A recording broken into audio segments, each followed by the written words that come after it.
சேனை வனம் மீது கொடி கோடியாக தோன்றும். பல கோடி திரள் கூடி குகை தேடி வேகம் ஓடும். விண்மீன்கள் இடம் மாறி பாரெங்கும் வந்து கொட்டும். நான் ஆடி மிக பாடி என் நேசருடன் சேர்வேன். ஹல்லேலூயா ஹல்லேலூயா ஹல்லேலூயா ஹல்லேலூயா ஹல்லேலூயா ஹல்லேலூயா ஹல்லேலூயா ஹல்லேலூயா ஹல்லேலூயா ஹல்லேலூயா ஹல்லேலூயா ஹல்லேலூயா ஹல்லேலூயா ஹல்லேலூயா ஹல்லேலூயா. ஐந்து கண்டும் தனிலாளும் ஆட்சியாவும் மற்ற போகும்.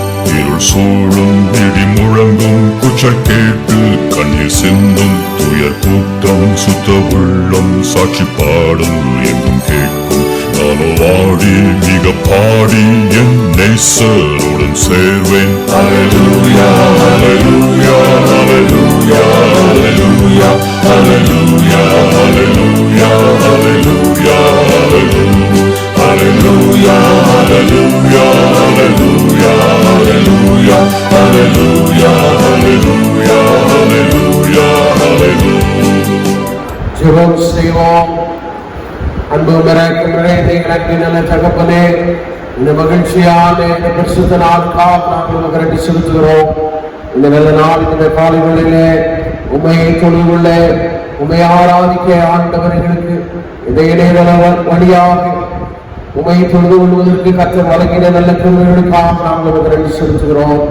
உண்மையை தொழுது கொள்கிற இந்த நேரத்தில் தானே ஆண்டுடைய நிறைவான புருஷன் எங்களை ஆளுகை செய்ய எங்களுடைய குறைவுகள் குற்றங்கள் நீங்க நாங்கள் கரைகரையற்றவர்களாய் உம்முடைய பரிசுத்த நாமத்திற்கு உம்முடைய வருகைக்கு ஆயத்தப்படுத்தப்பட்டவர்களாய் காணப்படும்படியாய் கர்த்தர்தானே எங்களுடைய வாழ்விலே மாற்றி அமைத்தல்ல உண்மை நோக்கி கொண்டாடுகிறோம். உடைய சமூகத்திலே நாங்கள் பாடுகிற பாடல்கள், உடைய சமூகத்திலே நாங்கள் தியானிக்கிற தியானங்கள் உடைய சமூகத்திலே பிரீதியாயிருக்க ஆண்டவர் அனுகிரகம் செய்கிறார்கள்.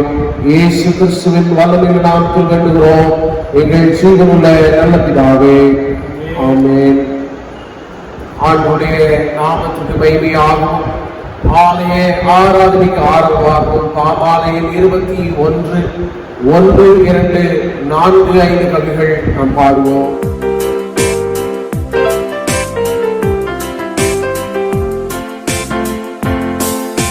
சேனையின் கர்த்தர் சீர்நிறைய யெகோவா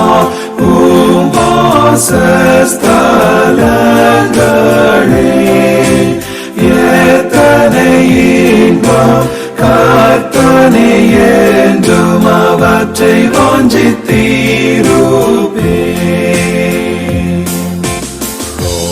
ராஜாதிராஜா சேனைகளின் கர்த்தா பீடம் என் வாஞ்சையே பீடடைந்தே உம்மை துதித்தே உறைவோர் பாக்கியவான்களே. மற்ற நானீர் சூரியன் என்ன கிடையவும் மாகிமாய் கிருபையீர் பக்தர் பேரு நன்மையானதும் உம்மை நம்புவோர் பாக்கியவான். திரியேக தேவே மகிமையுமாக்கே காலமாய் உண்டாகவே நித்தியமாளோ சதா காலமும் உழைதாம் படியே, ஆமென். முறை முறையாக வாசிக்கும்படியாக தெரிந்து கொள்ளப்பட்ட சங்கீதம் 65. தேவனே, சீயோனில் உமக்காக துதியானது அமைந்து காத்திருக்கிறது. பொருத்தனை உமக்கு செலுத்தப்படும். ஜெபத்தை கேட்கிறவரே, மாமிசமான யாவரும் உம்மிடத்தில் வருவார்கள். அக்கிரம விஷயங்களின் மேல் இன்று வல்லமை கொண்டது. தேவரீரோ எங்கள் நீரை நிவர்த்தியாக்குகிறீர். உம்முடைய பிரகாரங்களில் வாசமாயிருக்கும்படி நீர் தெரிந்து கொண்ட சேர்த்துக் கொள்கிறவன் பாக்கியவான். உம்முடைய பரிசுத்த ஆலயமாகிய வீட்டின் நன்மையால் திருப்தியாகும். பூமியின் கடையாண்டங்களிலும் தூரமான சமுத்திரங்கள் உள்ளவர்கள் எல்லாரும் நம்பிக்கையாயிருக்கிற எங்கள் ரட்சிப்பின் தேவனே, நீ பயங்கரமான காரியங்களை செய்கிறதினால் எங்களுக்கு நீதியுள்ள உத்தரவு அருளுகிறீர். வல்லமையை இடைக்கட்டி கொண்டு உம்முடைய பலத்தினால் பர்வதங்களை உறுதிப்படுத்தி சமுத்திரங்களின் மும்முரத்தை அவைகளுடைய அலைகளின் இறைச்சலை ஜனங்களின் அமளியையும் அமர்த்துகிறீர். கடையாந்தர இடங்களில் குடியிருக்கிறவர்களும் உம்முடைய அடையாளங்களில் நிமித்தம் பயப்படுகிறவர்கள் காலையும் மாலையும் கலிகூற பண்ணுகிறீர். தேவரே, பூமியை விசாரித்து அதற்கு நீர் பாய்ச்சுகிறீர். தண்ணீர் நிறைந்த தேவநதியினால் அதை மிகவும் செழிப்பாக்குகிறீர். இப்படி நீர் அதை திருத்தி அவர்களுக்கு தானியத்தை விளைவிக்கிறீர். அதன் வரப்புகள் தானியத்தக்கதாய் அதன் படைச்சல்களுக்கு தண்ணீர் இறைத்து அதை மழைகளால் கரை பண்ணி அதன் பயிரை ஆசீர்வதிக்கிறீர். வருஷத்தை உடைய நன்மையால் சூட்டுகிறேன். உமது பாதங்கள் நெய்யாய் விழுகிறது. வனாந்தர தாபங்களிலும் ஒழிகிறது. மேடுகள் சுற்றிலும் பூரிப்பாய் இருக்கிறது. வாசிப்போம். மேய்ச்சல் உள்ள வேலைகள் ஆறுகள் அறிந்திருக்கிறது. பள்ளத்தாக்கள் தானியத்தால் இருக்கிறது. அவர்கள் கம்பீரித்து பாடுகிறது.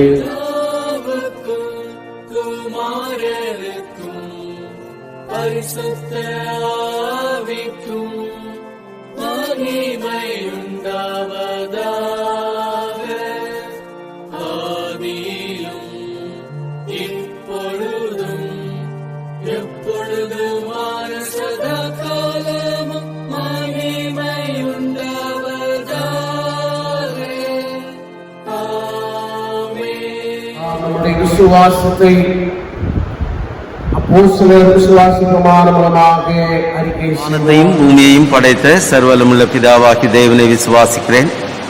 அவருடைய ஒரே குமாரனாகிய நாதர் இயேசு கிறிஸ்துவை விசுவாசிக்கிறேன். அவர் பரிசுத்த ஆவியினாலே கன்னிமரியாத்தில் உட்பவித்து பிறந்தார். பொந்து பிலாத்துவின் காலத்தில் பாடுபட்டு சிலுவையில் அறைந்து மரித்து அடக்கம் பண்ணப்பட்டு பாதாளத்தில் இறங்கினார். 3ஆம் நாள் மருத்துவரிடத்தில் எழுந்தருளினார். பரமண்டலத்துக்கு ஏறி சர்வவல்லமையுள்ள பிதாவாகி தேவனுடைய வலது பார்சத்தில் வீற்றிருக்கிறார். அவ்விடத்திலிருந்து உயிருள்ளோரையும் மரித்தோரையும் நியாயம் தீர்க்க வருவார். பரிசுத்த ஆவியையும் விசுவாசிக்கிறேன். பொதுவாயிருக்கிற பரிசு சபையும் பரிசுத்தவான்களுடைய ஐக்கியமும் பாவ மன்னிப்பும் சரீர உயிர்த்தெழுதலும் நித்திய ஜீவனும் உண்டென்று விசுவாசிக்கிறேன். ஆமென். மண்டலங்களில் இருக்கிற எங்கள் பிதாவே, உம்முடைய நாமம் பரிசுத்தப்படுவதாக, உம்முடைய ராஜ்யம் வருவதாக, உம்முடைய சித்தம் பரமண்டலத்திலே செய்யப்படுகிறது போல பூமியிலேயும் செய்யப்படுவதாக. அன்றன்றுள்ள எங்கள் அப்பத்தை எங்களுக்கு இன்று தாரும். எங்களுக்கு விரோதமாய் குற்றம் செய்கிறவர்களுக்கு நாங்கள் மன்னிக்கிறது போல எங்கள் குற்றங்களை எங்களுக்கு மன்னியும். எங்களை சோதனைக்குள் பிரவேசிக்க பண்ணாமல் தீமையினின்று எங்களை இரட்சித்துக் கொள்ளும். ராஜ்யமும் வல்லமையும் மகிமையும் என்றென்றைக்கும் உம்முடையவைகளே. ஆமேன். ஜெபம் செய்வோம். உங்களை நேசிக்கிற எங்கள் அன்பும் இரக்கம் நிறைந்த எங்கள் அன்புள்ள ஆண்டவரே, இரக்கத்தில் ஐஸ்வர்யம் உள்ளவரே, கிருபை நிறைந்த ஆண்டவரே, ஆண்டவரே, உம்முடைய சமூகத்திலே நாங்கள் கிட்டி வரும்படியாக கர்த்தர் எங்களுக்கு நீர் நல்கியிருக்கிற இந்த நல்ல வாய்ப்புகளை நாங்கள் நன்றி செலுத்துகிறோம். பரிசுத்தமுள்ள ஆண்டவர், மலையடிவாரங்களில் ஆடுகள் முதற்கொண்டு பிரவேசியாதபடிக்கு எச்சரிக்கையாயிருங்கள் என்று சினாய் மலையிலே ஆண்டவர் எழுந்தவரது மோசையை நோக்கி சொல்லுவேன். விதமாய் பரிசுத்தமுள்ள ஆண்டவர் நீர். ஆண்டவரே, ஒருவரும் சேரக்கூடாத மொழியில் வாசம் பண்ணுகிற ஆண்டவர் நீர். என்னை கண்டு ஒருவரும் உலகத்தில் உயிரோடு இருக்கக்கூடாது என்று உம்முடைய வல்லமையை விளங்க செய்த ஆண்டவர் நீர். அக்னியாய் வல்லமையாய் வழிபடுகிற கர்த்தர் ஆண்டவரே, உம்மால் படைக்கப்பட்ட நாங்கள் பாவத்திலே விழுந்து போனோம்.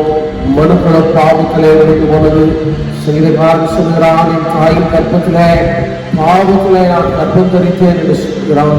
எங்களிடத்திலே பிரிவுகள் உண்டு, எங்களிடத்திலே குற்றங்கள் உண்டு. உங்களுடைய சன்னிதானத்திலே நாங்கள் வந்து நிற்கிறதற்கு தகுதி இல்லாதவர்கள்.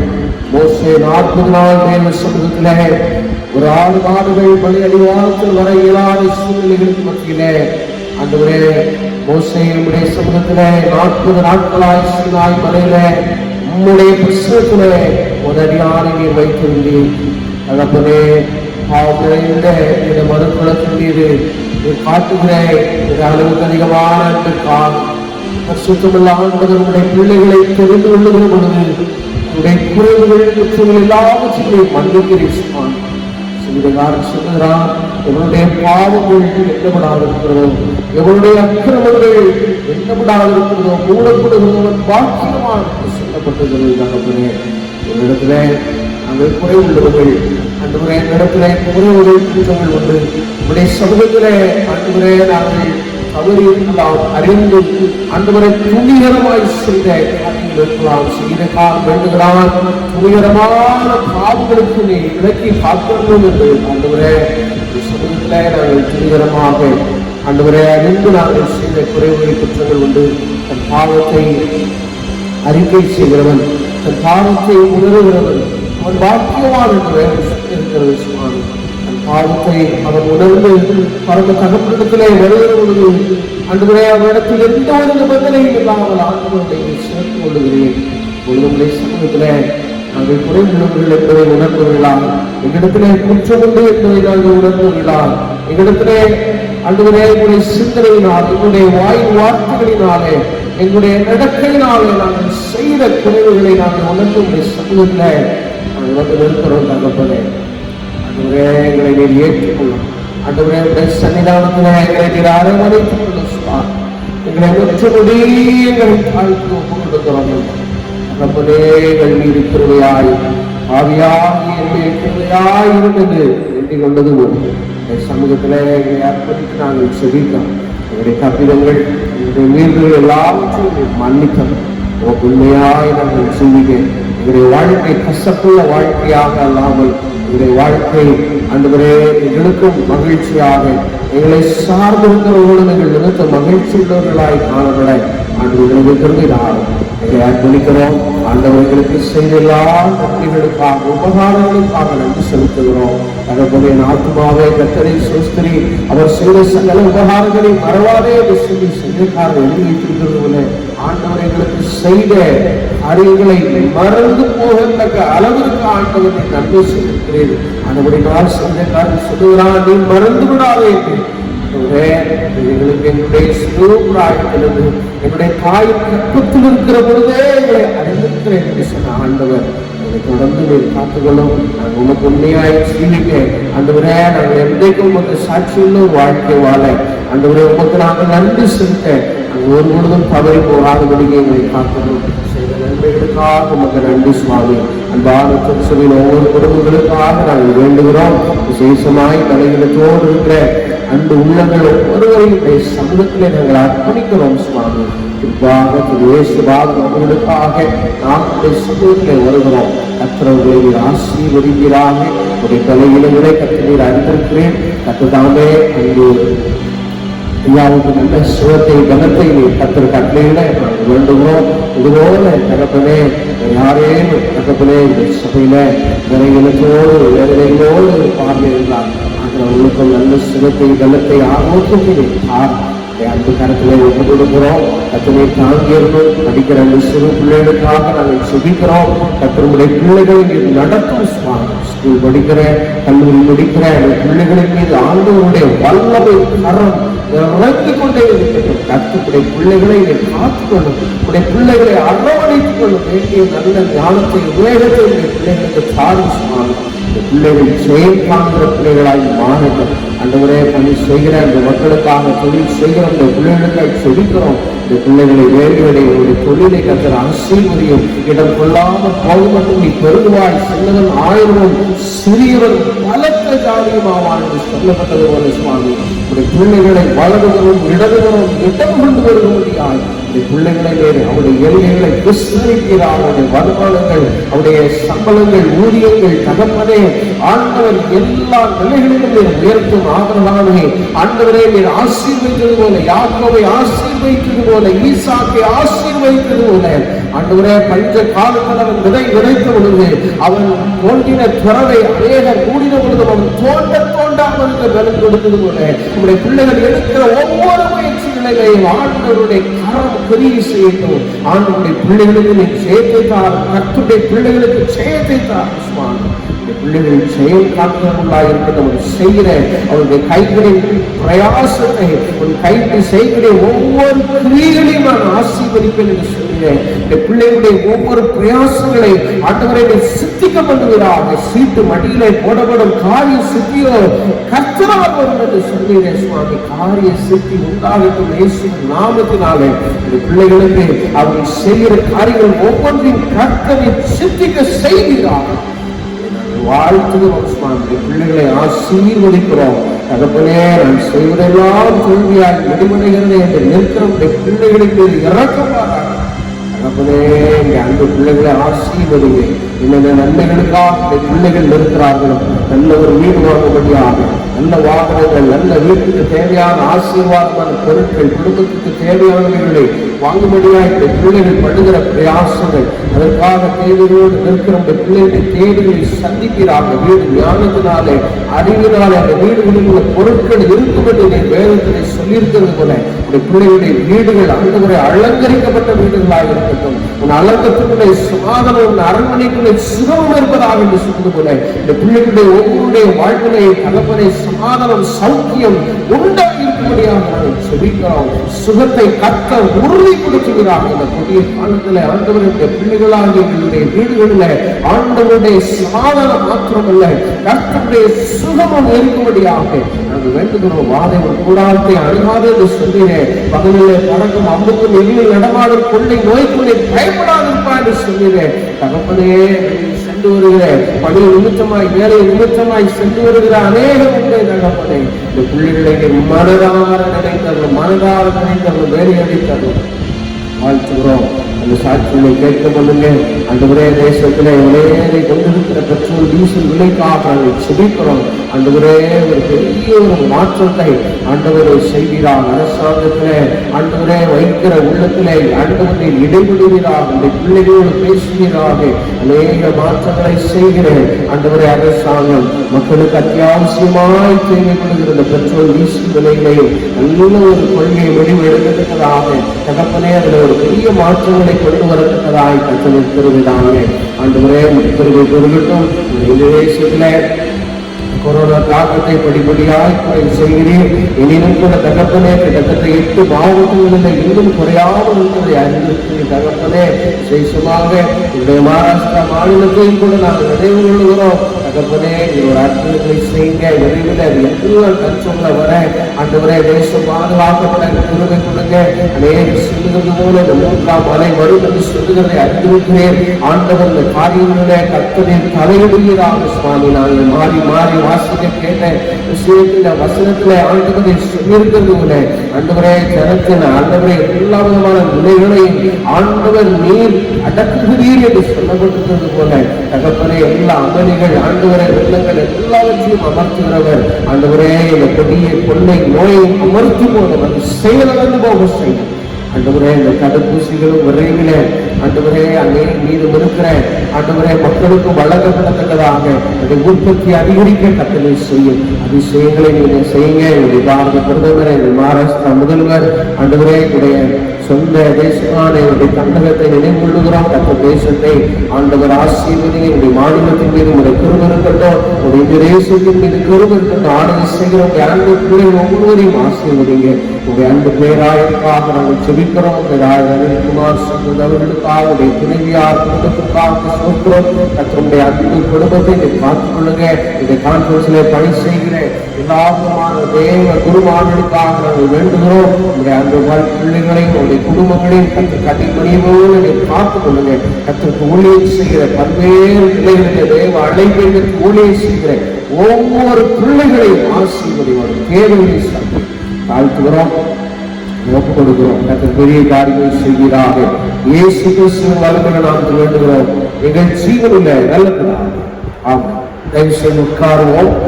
திருமறை பகுதி நாம் வாசிக்க வேண்டிய வேத பாடம் அப்போஸ்தலர் 6ஆம் அதிகாரம் 1-10 முடிய. அப்போஸ்தலர் 6ஆம் அதிகாரம் 1-10 முடிய. அந்நாட்களிலே சீஷர்கள் பெருகின போது கிரேக்கரானவர் தங்கள் விதவைகள் அன்றாட விசாரணையில் திட்டமாய் விசாரிக்கப்படவில்லை என்று எபிரேயருக்கு விரோதமாய் முறுமுறுத்தார்கள். அப்பொழுது 12 சீஷர் கூட்டத்தை வரவழைத்து, நாங்கள் தேவ வசனத்தை போதியாமல் பந்தி விசாரணை செய்வது தகுதியல்ல. ஆதலால் சகோதரரே, பரிசுத்த ஆவியும் ஞானமும் நிறைந்து நற்சாட்சி பெற்றிருக்கிற 7 பேரை உங்களில் தெரிந்து கொள்ளுங்கள். அவர்களை இந்த வேலைக்காக ஏற்படுத்துவோம். நாங்களும் ஜெபம் பண்ணுவதிலும் தேவ வசனத்தை போதிக்கிற ஊழியத்திலும் இடைவிடாமல் தரித்திருப்போம் என்றார்கள். இந்த யோசனை சபை எல்லாருக்கும் பிரியமாயிருந்து, அப்பொழுது விசுவாசமும் பரிசுத்த ஆவியும் நிறைந்தவனாகிய ஸ்தேவானையும் பிலிப்பையும் பிரோகரையும் நிக்குமரையும் தீமோனையும் பர்மனையும் யூத மார்க்கத்தையுமான அந்தியோகிய பட்டணத்தினாகிய நிக்கோலையாவையும் தெரிந்து கொண்டு அவர்களை அப்போஸ்தலருக்கு முன்பாக நிறுத்தினார்கள். இவர்கள் ஜெபம் பண்ணி அவர்கள் மேல் கைகளை வைத்தார்கள். தேவ வசனம் விருத்தி அடைந்தது. சீஷருடைய தொகை எருசலேமில் மிகவும் பெருகிறது. ஆசாரியர்களில் அநேகரும் விசுவாசத்துக்கு கீழ்ப்படிந்தார்கள். தேவன் விசுவாசத்தினாலும் வல்லமையினாலும் நிறைந்தவனாய் ஜனங்களுக்குள்ளே பெரிய அற்புதங்களையும் அடையாளங்களையும் செய்தான். அப்பொழுது லிபிர்த்தினில் என்ன பட்டணங்களிலும் ஆலயத்தை சேர்ந்தவர்களிலும் சிரேன பட்டணத்தாரிலும் அலெக்சந்திரியா பட்டணத்தினாலும் சிலிசியா நாட்டாரிலும் ஆசியா தேசத்திலும் சிலர் எழுப்பி தேவருடைய தர்க்கம் பண்ணினார்கள். அவன் பேசின ஞானத்தையும் ஆவியையும் எதிர்த்து நிற்கிற அவர்களால் கூடாமல் போயிற்று. வாசிக்க வேண்டிய வேதபாரம் வாசித்தாயிற்று. வேண்டுமானுடைய நாமத்துக்கு மைனியா அவை நம்முடைய உள்ளத்தை செய்தியாய் மூலமாக பாமாலை 203 பாடுவோம்.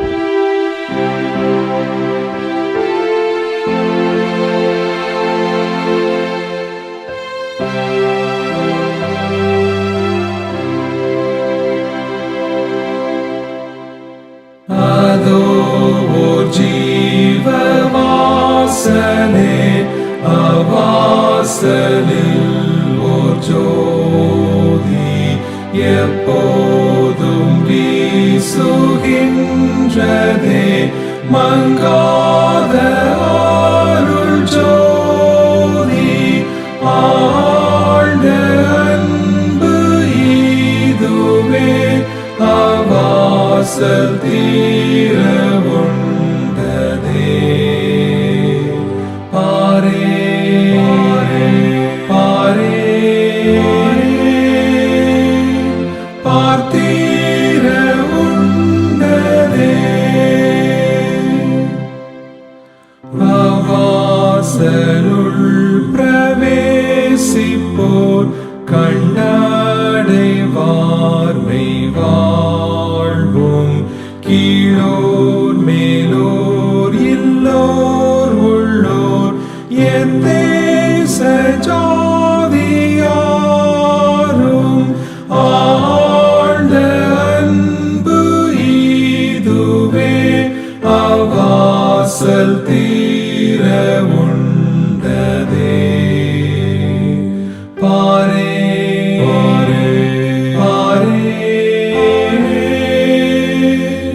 பார்த்தீர உண்டதே.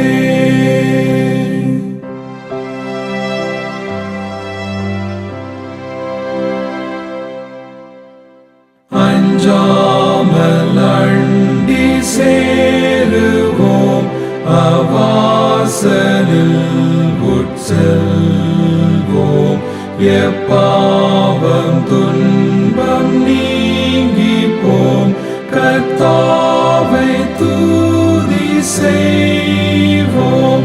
ஆழ்ந்த அன்பு இதுவே, அவாசல் தீர உண்டதே. பாரே பாரே பாரே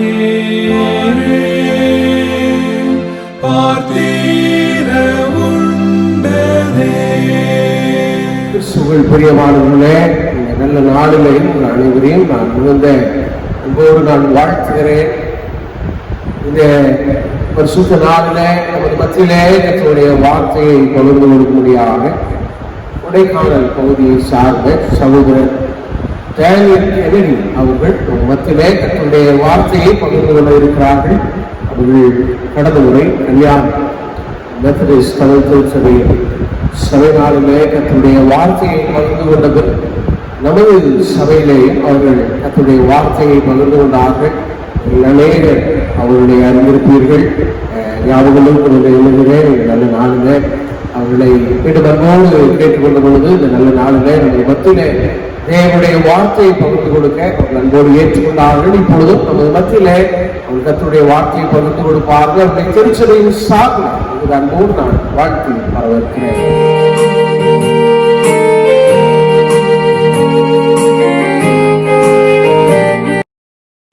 ஆண்டவரும் இடத்தில் இரட்சகருமாயிருக்கிற இயேசு கிறிஸ்துவின் பரிசுத்தமுள்ள நாமத்தினாலே கூடி வந்திருக்கிற திருச்சபை மக்களாகி உங்கள் யாவருக்கும் என்னுடைய அன்பின் வாழ்த்துக்களை நான் தெரிவிக்கிறேன்.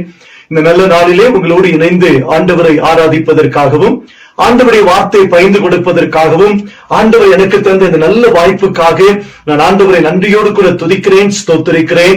என் அன்போடு கூட ஏற்றுக்கொண்டு கர்த்தருடைய கனமான ஊழியத்தை செய்வதற்கு இந்த நல்ல வாய்ப்பை தந்த ஆயரவர்களுக்கும் ஆயர் குடும்பத்திற்கும் திருச்சபை அங்கத்தினர்கள் திருச்சபை கமிட்டி அங்கத்தினர்கள் ஒவ்வொருவருக்கும் ஆண்டவராகிய இயேசுவின் நாமத்தினாலே என் வாழ்த்துதலையும் நன்றியும் நான் தெரிவிக்கிறேன். இந்த நல்ல நாளிலே கர்த்தர் நம்மோடு கூட பேசும்படியா இருக்கிற ஒரு விசை தலைகளை தாழ்த்தி கண்களை மூடி வானத்தை பூமி உண்டாக்கின சர்வ வல்லமை உள்ள தேவன் நம்மோடு கூட பேசும்படி தேவ சமூகத்தை நோக்கி நாம் பார்க்க போகிறோம். ஜெபிக்கலாம்.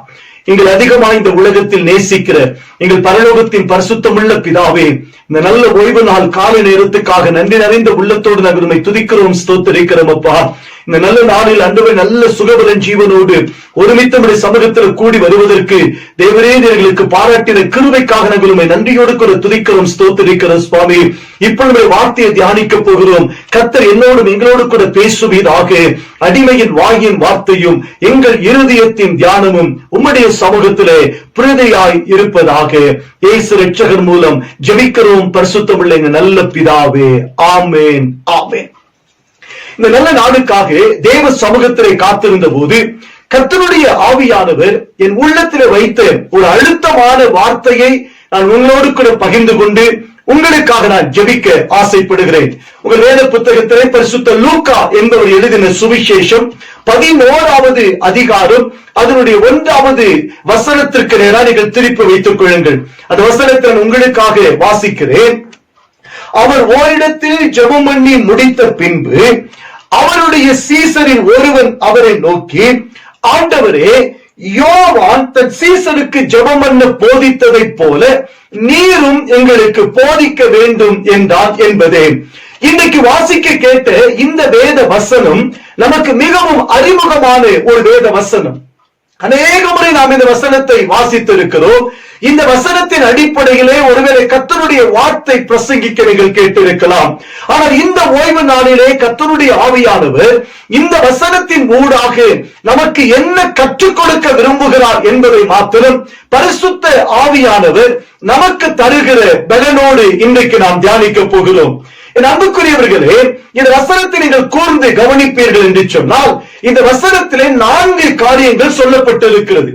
ஒன்று, அவர் ஓரிடத்தில் ஜெபம் பண்ணி முடித்த பின்பு.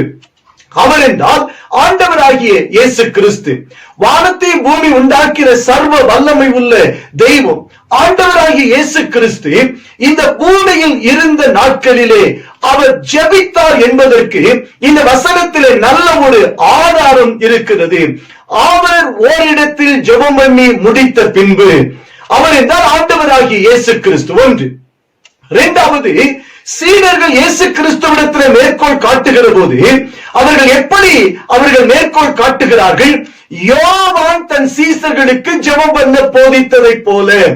அப்ப இரண்டாவது, யோவான் ஸ்நானகனும் என்ன செய்திருக்கிறார்? ஜெபித்திருக்கிறார். நீங்கள் ஒரு காரியத்தை நன்றாய் அறிந்து கொள்ள வேண்டும். ஜெபிக்கிற ஒரு தேவனுடைய மனிதனால் மாத்திரம் தான் ஜெபத்தை கற்றுக் கொடுக்க முடியும். யோவான் ஸ்நானகன் ஜெபிக்கிற ஒரு தேவனுடைய மனிதனாய் இருந்தபடியினாலே அவர் தம்முடைய சீடர்களுக்கு அவர் ஜெபிக்க கற்றுக் கொடுக்கிறார். ஒரு திருச்சபையின் ஆயர் ஜெபிக்கிறவராய் இருப்பார் என்றால் அது திருச்சபை ஜெபிக்கிற திருச்சபையாய் இருக்கும். ஒரு குடும்பத்தின் தலைவன் ஜெபிக்கிற குடும்பத்தின் தலைவராய் இருப்பான் என்றால் அது குடும்பத்தின் அங்கத்தினருடைய பிள்ளைகள் ஜெபிக்கிறவர்களாய் இருப்பார்கள். யோவான் ஸ்நானகன் நல்ல ஒரு சிறந்த ஜெப வீரனாய் இருந்தபடியினாலே அவருடைய சீடர்களுக்கு அவர் ஜெபிக்க நினைச்சுகிறார், கற்றுக் கொடுக்கிறார். அப்ப இரண்டாவது இந்த வசனம் சொல்லுகிறது யோவான் ஸ்நானகன் ஜெபித்தார். மூன்றாவது யோவான் ஸ்நானகனிடத்திலே ஜெபத்தை கற்றுக்கொண்டு அதை யோவான் ஸ்நானகன் சீடர்கள் என்ன செய்கிறார்கள், நடைமுறைப்படுத்துகிறார்கள். அப்ப மூன்றாவது யோவான் ஸ்நானகனுடைய சீடர்களும் என்ன செய்திருக்கிறார்கள், ஜெபித்திருக்கிறார். நான்காவது காரியம், இயேசுவே எங்களுக்கு ஜெபிக்க கற்றுத்தாரும் என்று சொல்லி கேட்டு ஆண்டவராகிய இயேசு கிறிஸ்துவிடத்திலே ஜெபத்தை கற்றுக்கொண்டு அதை சீடர்கள் தன்னுடைய வாழ்க்கையிலே அவர்கள் நடைமுறைப்படுத்துகிறார்கள். ஆக இந்த வசனம் எனக்கு அருமையான 4 காரியங்களை சொல்லுகிறது. ஒன்று, ஆண்டவராகிய இயேசு கிறிஸ்து ஜெபித்தார். இரண்டாவது, யோவான் ஸ்நானகன் ஜெபித்தார். மூன்றாவது, யோவான் ஸ்நானகனுடைய சீடர்கள் ஜெபித்தார்கள். நான்காவது, இயேசு கிறிஸ்துடைய சீடர்கள் எனக்கு அருமையான ஜெபிக்க கற்றுத்தாரும் என்று சொல்லி கேட்டு ஜெபத்தை கற்றுக்கொண்டதை அவர்கள் நடைமுறைப்படுத்தினார்கள். ஆக இது லூக்கா 11வது அதிகாரம் 1வது வசனம் எதை வலியுறுத்துகிறது என்று சொன்னால் ஜெபத்தை வலியுறுத்துகிறது. என் அன்பு தேவ பிள்ளையே, இந்த வசனம் எதை முக்கியத்துவப்படுத்துகிறது என்றால் ஜெபத்தை அது முக்கியத்துவப்படுத்துகிறது. இன்னைக்கு நான் உங்களுக்கு ஒரு காரியம் சொல்லுகிறேன். ஜெபம் இல்லாமல் நம்முடைய வாழ்க்கையில ஜெயம் இல்லை. ஜெபம் இல்லாமல் நம்முடைய வாழ்க்கையில ஆசீர்வாதம் இல்லை. ஜெபம் இல்லாமல் நம்முடைய வாழ்க்கையில மேன்மை இல்லை. ஜெபம் இல்லாமல் நம்முடைய வாழ்க்கையில செழிப்பு இல்லை. எல்லாவற்றுக்கும் ஆண்டவர் பிரதானமாய் வைத்திருக்கிற ஒரு காரியம் உண்டு என்று சொன்னால் அது ஜெபம். ஜெபம் என கருமையானவர்களே, அப்போ இந்த வசனம் நமக்கு வலியுறுத்துகிற காரியம் என்ன? ஜெபம். ஜெபம்தான் எல்லாவற்றுக்கும் பிரதானமாய் இருக்கிறது. இன்னைக்கு நீங்கள் கூடி ஆராதித்துக் கொண்டிருக்கிறீர்களே, இந்த ஆலயம் நிலைநிற்பதற்கு காரணம் என்ன தெரியுமா? அந்த ஆலயத்தினுடைய அஸ்திபாரம். இந்த ஆலயத்தினுடைய அஸ்திபாரம் சரியா இருக்கிறபடியினால்தான் இந்த ஆலயம் நிலை நிற்கிறது. காற்று பலமாய் வீசினாலும் புயல்கள் இந்த ஆலயத்தை தாக்கினாலும் இது சேதமடையாமல் இருப்பதற்கான காரணம் என்ன தெரியுமா? இந்த ஆலயத்தினுடைய அஸ்திபாரம் கருமையானவர்களை உறுதியாய் இருக்கிறபடியினாலே. அப்ப ஜெபிக்கிற ஒரு தேவனுடைய பிள்ளையின் வாழ்க்கையிலே கருமையானவர்களே, ஜெபம் என்று சொல்கிற அஸ்திபாரத்தின் மேல் அவருடைய ஆவிக்குரிய வாழ்க்கை கட்டப்படும் என்று சொன்னால் எந்த புயல் வீசினாலும், எந்த உபத்திரவங்கள் வந்தாலும், எந்த பிரச்சனைகள் வந்தாலும், எந்த போராட்டங்கள் வந்தாலும் அதை அவனை மேற்கொள்ள முடியாது என்பதை நீங்கள் மறந்து போய்விடக் கூடாது. ஜெபம் என்ற கருமையுடைய வாழ்க்கையில மிக மிக முக்கியம். ஆண்டவர் பாருங்க, நம்முடைய கரத்துல ஒரு வல்லமை உள்ள ஆயுதத்தை கொடுத்திருக்கிறார். என் அன்பு தேவனுடைய பிள்ளையே, நீ பலவீனமானவனாய் இருக்கலாம். பலவீனமான உன்னுடைய கரத்திலே பலமுள்ள ஒரு ஆயுதத்தை ஆண்டவர் கொடுத்திருக்கிறார். அந்த ஆயுதம் தான் ஜெபம். எந்த ஒரு தேவனுடைய பிள்ளை ஜெபம் என்று சொல்லுகிற இந்த ஆயுதத்தை சரியாய் பயன்படுத்த பழகுகிறார்களோ அவர்கள் இந்த பூமியிலே ஒரு வெற்றி உள்ள வாழ்க்கை அவர்களால் வாழ முடியும். பாவத்தை மேற்கொண்டு அவர்களால் வாழ முடியும். சாத்தானை ஜெயித்து அவர்களால் வாழ முடியும். பரிசுத்தமான இந்த உலகத்திலே அவர்களால் வாழ முடியும். ஆனால் இன்றைக்கு பரிதாபத்துக்குரிய காரியம் என்னவென்று சொன்னால், அநேக தேவனுடைய பிள்ளைகள், விசுவாசிகள் என்று சொல்லிக் கொள்ளுகிற அநேக தேவனுடைய பிள்ளைகள் வாழ்க்கையிலே இந்த ஜெபம் என்று சொல்லுகிற ஆயுதத்தை அவர்கள் சரியாய் பயன்படுத்துவதில்லை. சிலர் இந்த ஆயுதத்தை பயன்படுத்துவதே கிடையாது. சிலர் தேவைக்காக இந்த ஜெபம் என்று சொல்கிற ஆயுதத்தை பயன்படுத்துகிறார்.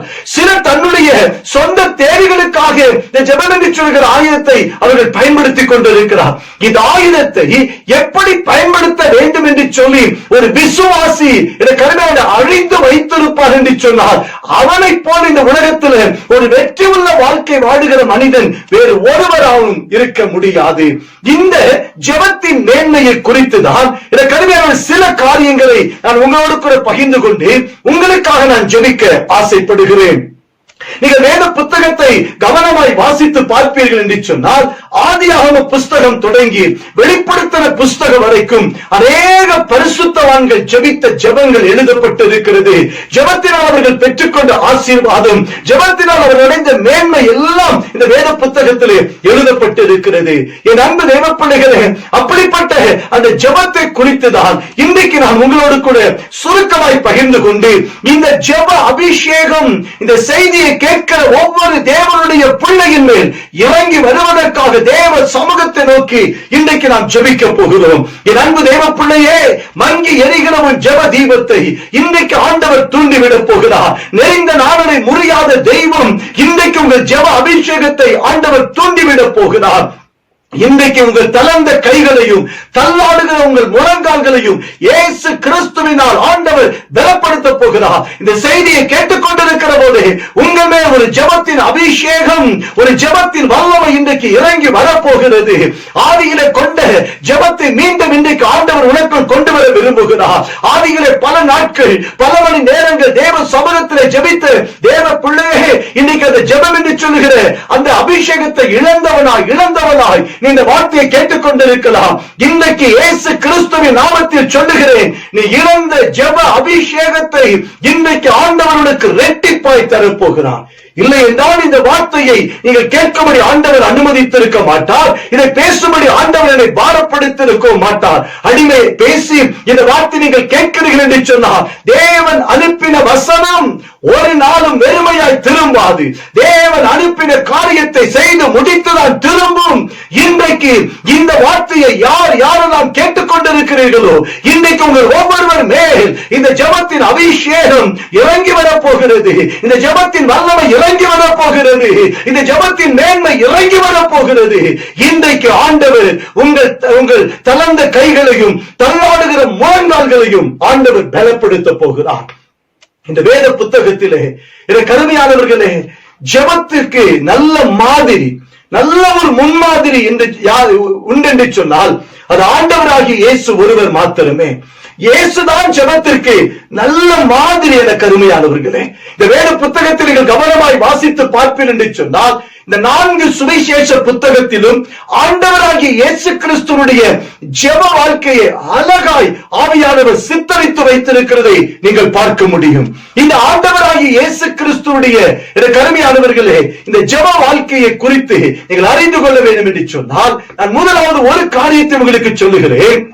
இந்த ஆண்டவராகிய இயேசு கிறிஸ்து தன்னுடைய ஊழியத்தை ஆரம்பிக்கிற போது எப்படி ஆரம்பிக்கிறார் என்றால், ஜெபத்தோடு இந்த ஊழியத்தை அவர் ஆரம்பிக்கிறார். இந்த ஊழியத்தை ஆண்டவராகிய இயேசு கிறிஸ்துடைய கரத்திலே பிதாவாகிய தேவன் கொடுத்த இந்த ஊழியத்தை அவர் முடிக்கிற போது எப்படி முடிக்கிறார் தெரியுமா? ஜெபத்தோடு கூட முடிக்கிறார்.